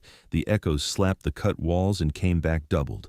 Luke fought the rope across his chest, twisting, dragging the knot toward his side where he could reach it. His fingers found the edge of it, slick with blood and sweat. He heard Sutter shout, closer now. "May, close it and you die in there!" May's voice came back hard. "You'll die trying to open it." She slammed the cellar door down. For one heartbeat, it looked like she'd sealed herself in. Then Luke saw it. May wasn't under it. She dropped in and rolled out, landing in the reeds on the far side, already moving, already running. The cellar door was shut, locked. May had used the key once to open it, and then she'd locked it again from the outside. Sutter hit the door like a man hitting a coffin. He grabbed the lock, yanked, and it didn't give. He screamed something that wasn't words. Then he turned his head, eyes hunting, and he spotted May's movement in the reeds. Just a flicker, just enough. "After her!" Sutter roared. "Leave the door!" Two men broke off, chasing May through the willows. One rider peeled wide to cut her off. Sutter stayed by the cellar door for half a second longer, torn between rage and need. That half second was Luke's only opening. Luke bent hard at the waist, jammed his fingers into the rope knot and pulled until skin tore. The knot slid, not loose, but shifted. He got 2 fingers under it and yanked again. The rope gave a fraction. A man noticed and lunged toward the wagon. Luke kicked out with his good foot, catching the man's knee. The man stumbled, swore. Luke pulled again and felt the rope finally loosen enough that he could draw one arm out. His shoulders screamed as he wrenched it free. He ripped the rest off with one brutal twist, then dropped into the wagon bed and tore the gag from the smaller boy's mouth. The boy sucked air like he'd been drowning. "Sir." "Quiet," Luke hissed. He grabbed the knife from his belt, still there somehow, and cut the boy's wrist ropes fast. The boy's hands sprang free, red and trembling. "Can you run?" Luke asked. The boy nodded so hard his chin shook. Luke shoved him off the wagon toward the reeds. "Go north. Follow the creek. Don't stop for anyone." The boy hesitated, eyes huge. Luke grabbed his shoulder and leaned close. "If a man with a crowfoot mark talks to you, you bite him and you run." The boy's lips trembled. Then he bolted into the reeds. Luke jumped down after him and nearly collapsed as his wounded leg buckled. Brim appeared at his side instantly, pressing in, holding him up. Luke forced himself upright, eyes locking on Sutter.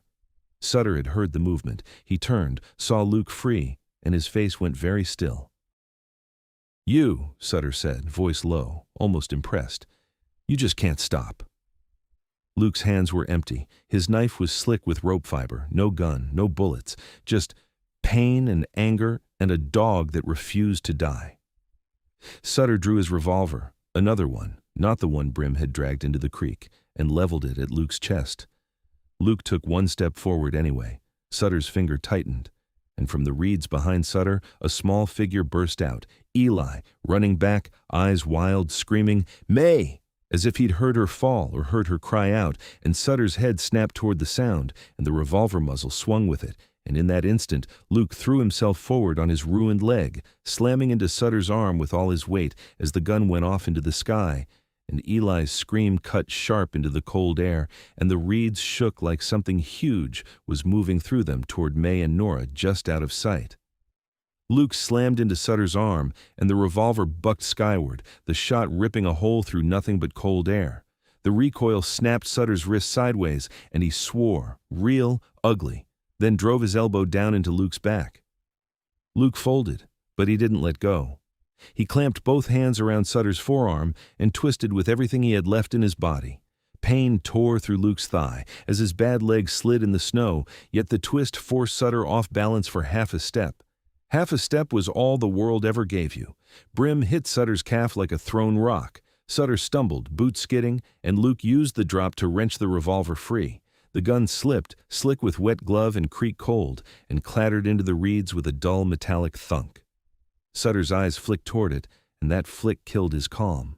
He shoved Luke away hard enough that Luke nearly fell, then swung his fist into Brim's ribs. Brim yelped, but his teeth stayed in cloth.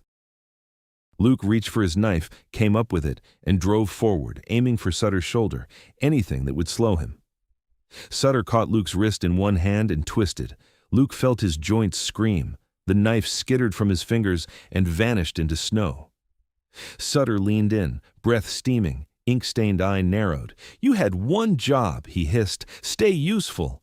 Luke spat blood in Sutter's face. Sutter's mouth tightened. Then his other hand went to his belt, iron cuff chain, yanked it free and whipped it across Luke's chest. Metal struck bone. Luke's breath left him in a white burst. The chain wrapped his coat and bit in like a trap. Luke staggered back, choking.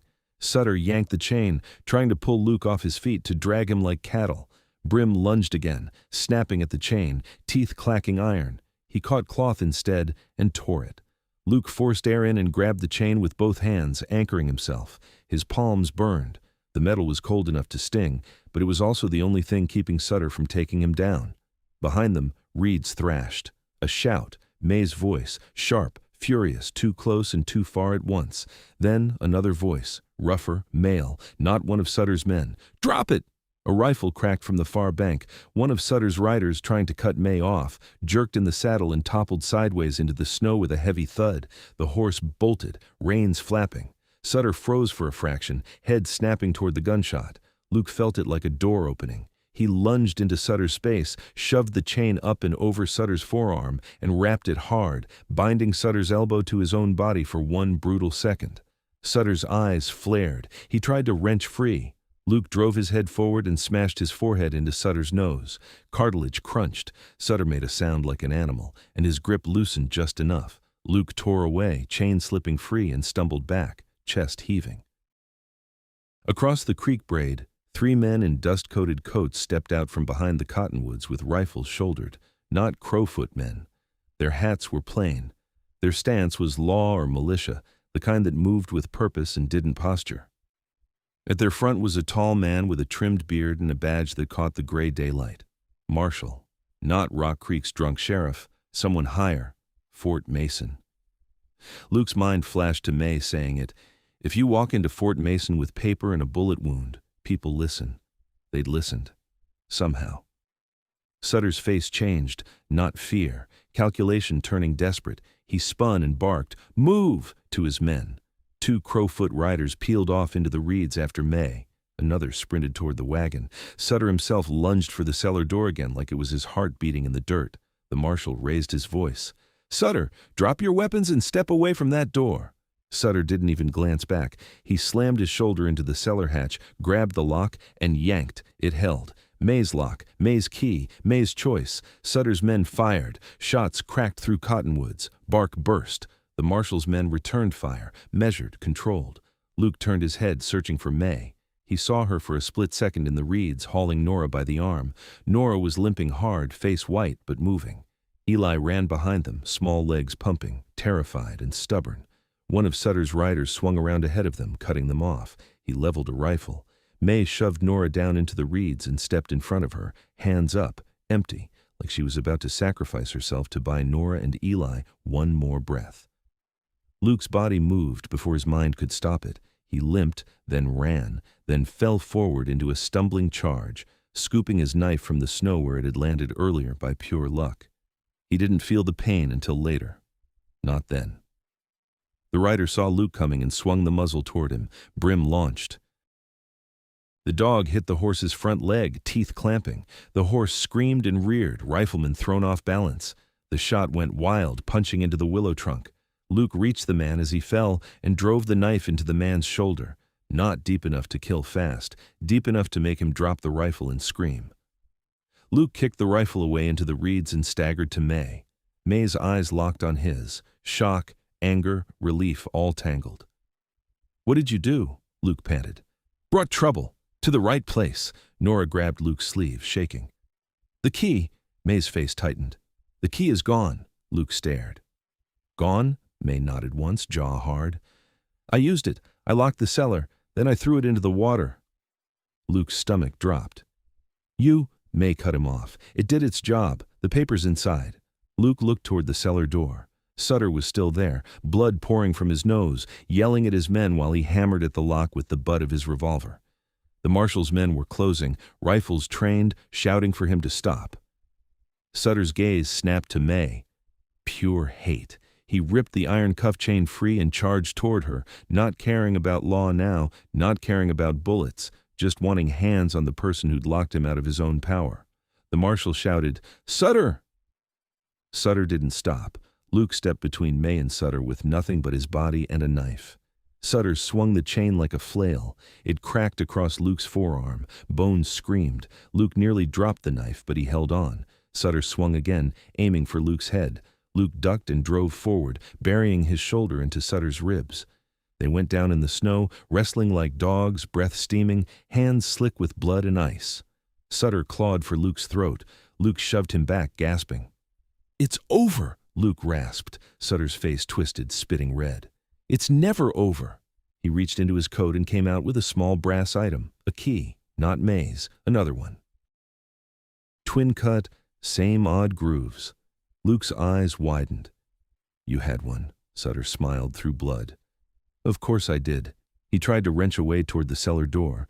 Luke grabbed his wrist. Sutter twisted and drove the key toward his own mouth like he was going to swallow it. Luke reacted without thinking. He slammed Sutter's hand down into the snow and drove his knife through the webbing between Sutter's thumb and forefinger, pinning the hand to the ground. Sutter screamed, high, raw. The key flew from his fingers. May snatched it up instantly. The marshal's boots crunched closer. "Don't move!" Sutter tried to rise anyway, eyes wild, and Luke shoved him back down with all his weight. Sutter bucked, spitting, then went still when the marshal's rifle barrel pressed against his skull. "Put your hands where I can see them," the marshal growled. Sutter's chest heaved. He stared up at May with ink and blood eyes. "You think a badge saves you?" he rasped. "You don't know what's in that cellar." May's voice was flat. "That's why we're opening it." The marshal nodded to his men. Two of them moved to the cellar door, rifles still trained on Sutter's crew. One man put his boot on the hatch, testing, then looked to May. May held up the key she'd taken from Sutter's hand. For a heartbeat, everything hung. Wind, smoke, blood, the sound of reeds whispering. May slid the key into the lock. It turned with a heavy, reluctant click. The marshal pulled the hatch open. Cold air rushed up from the dark hole, carrying the smell of damp earth and something else. Old paper, oilcloth, and lamp oil sealed away for months. Inside, wrapped in canvas and waxed cloth, were bundles stacked tight like treasure. May climbed down first, lantern in hand. The light bobbed, throwing shadows. Luke leaned over the edge despite the pain and saw the proof laid out in the glow. Ledgers with crowfoot stamps, signatures, land transfers, payment lists, names of sheriffs and judges, and men in suits from Fort Mason who weren't supposed to be there, and a folded sheet tied with twine that made May's breath catch when she opened it. Eli's father's list. May looked up from the cellar, eyes bright with something like relief and rage. "It's all here," she said. Above, Sutter thrashed against the marshal's grip and spat, "You can't take it to court if the court belongs to me." The marshal's expression didn't change. "Then we don't take it to your court." He nodded to his men. "Bind them, everyone. Burn that crowfoot gatepost down." Sutter laughed, coughing blood. "You'll die for this." The marshal leaned closer to him, voice low and hard. "So will you." Luke sagged back in the snow, chest heaving. Brim pressed against his side, shaking, alive. Nora knelt beside Luke, hands trembling, and whispered, "Is it done?" Luke stared at the gray sky through bare branches. The barn smoke, the gunshots, the running. Everything had been one long night that pretended to be day. He looked at May. May stood with the key in her hand and the ledger list tucked against her chest like it was heavier than a child. Luke's voice came out rough, barely there. "Morning. You asked for a blanket." May's mouth twitched, not quite a smile. "And you opened the door." Luke shut his eyes for 1 second. When he opened them again, Sutter was on his knees in the snow, wrists cuffed, ink and blood face turned toward the ground. His men were being lined up, weapons kicked away. The marshal's men moved with grim certainty. The crowfoot wasn't gone yet, but it was bleeding. May took Eli's hand. Nora stood behind them, wrapped in Luke's old blanket, shaking but standing. Luke reached down and put his hand on Brim's head, feeling the dog's breath, steady and warm.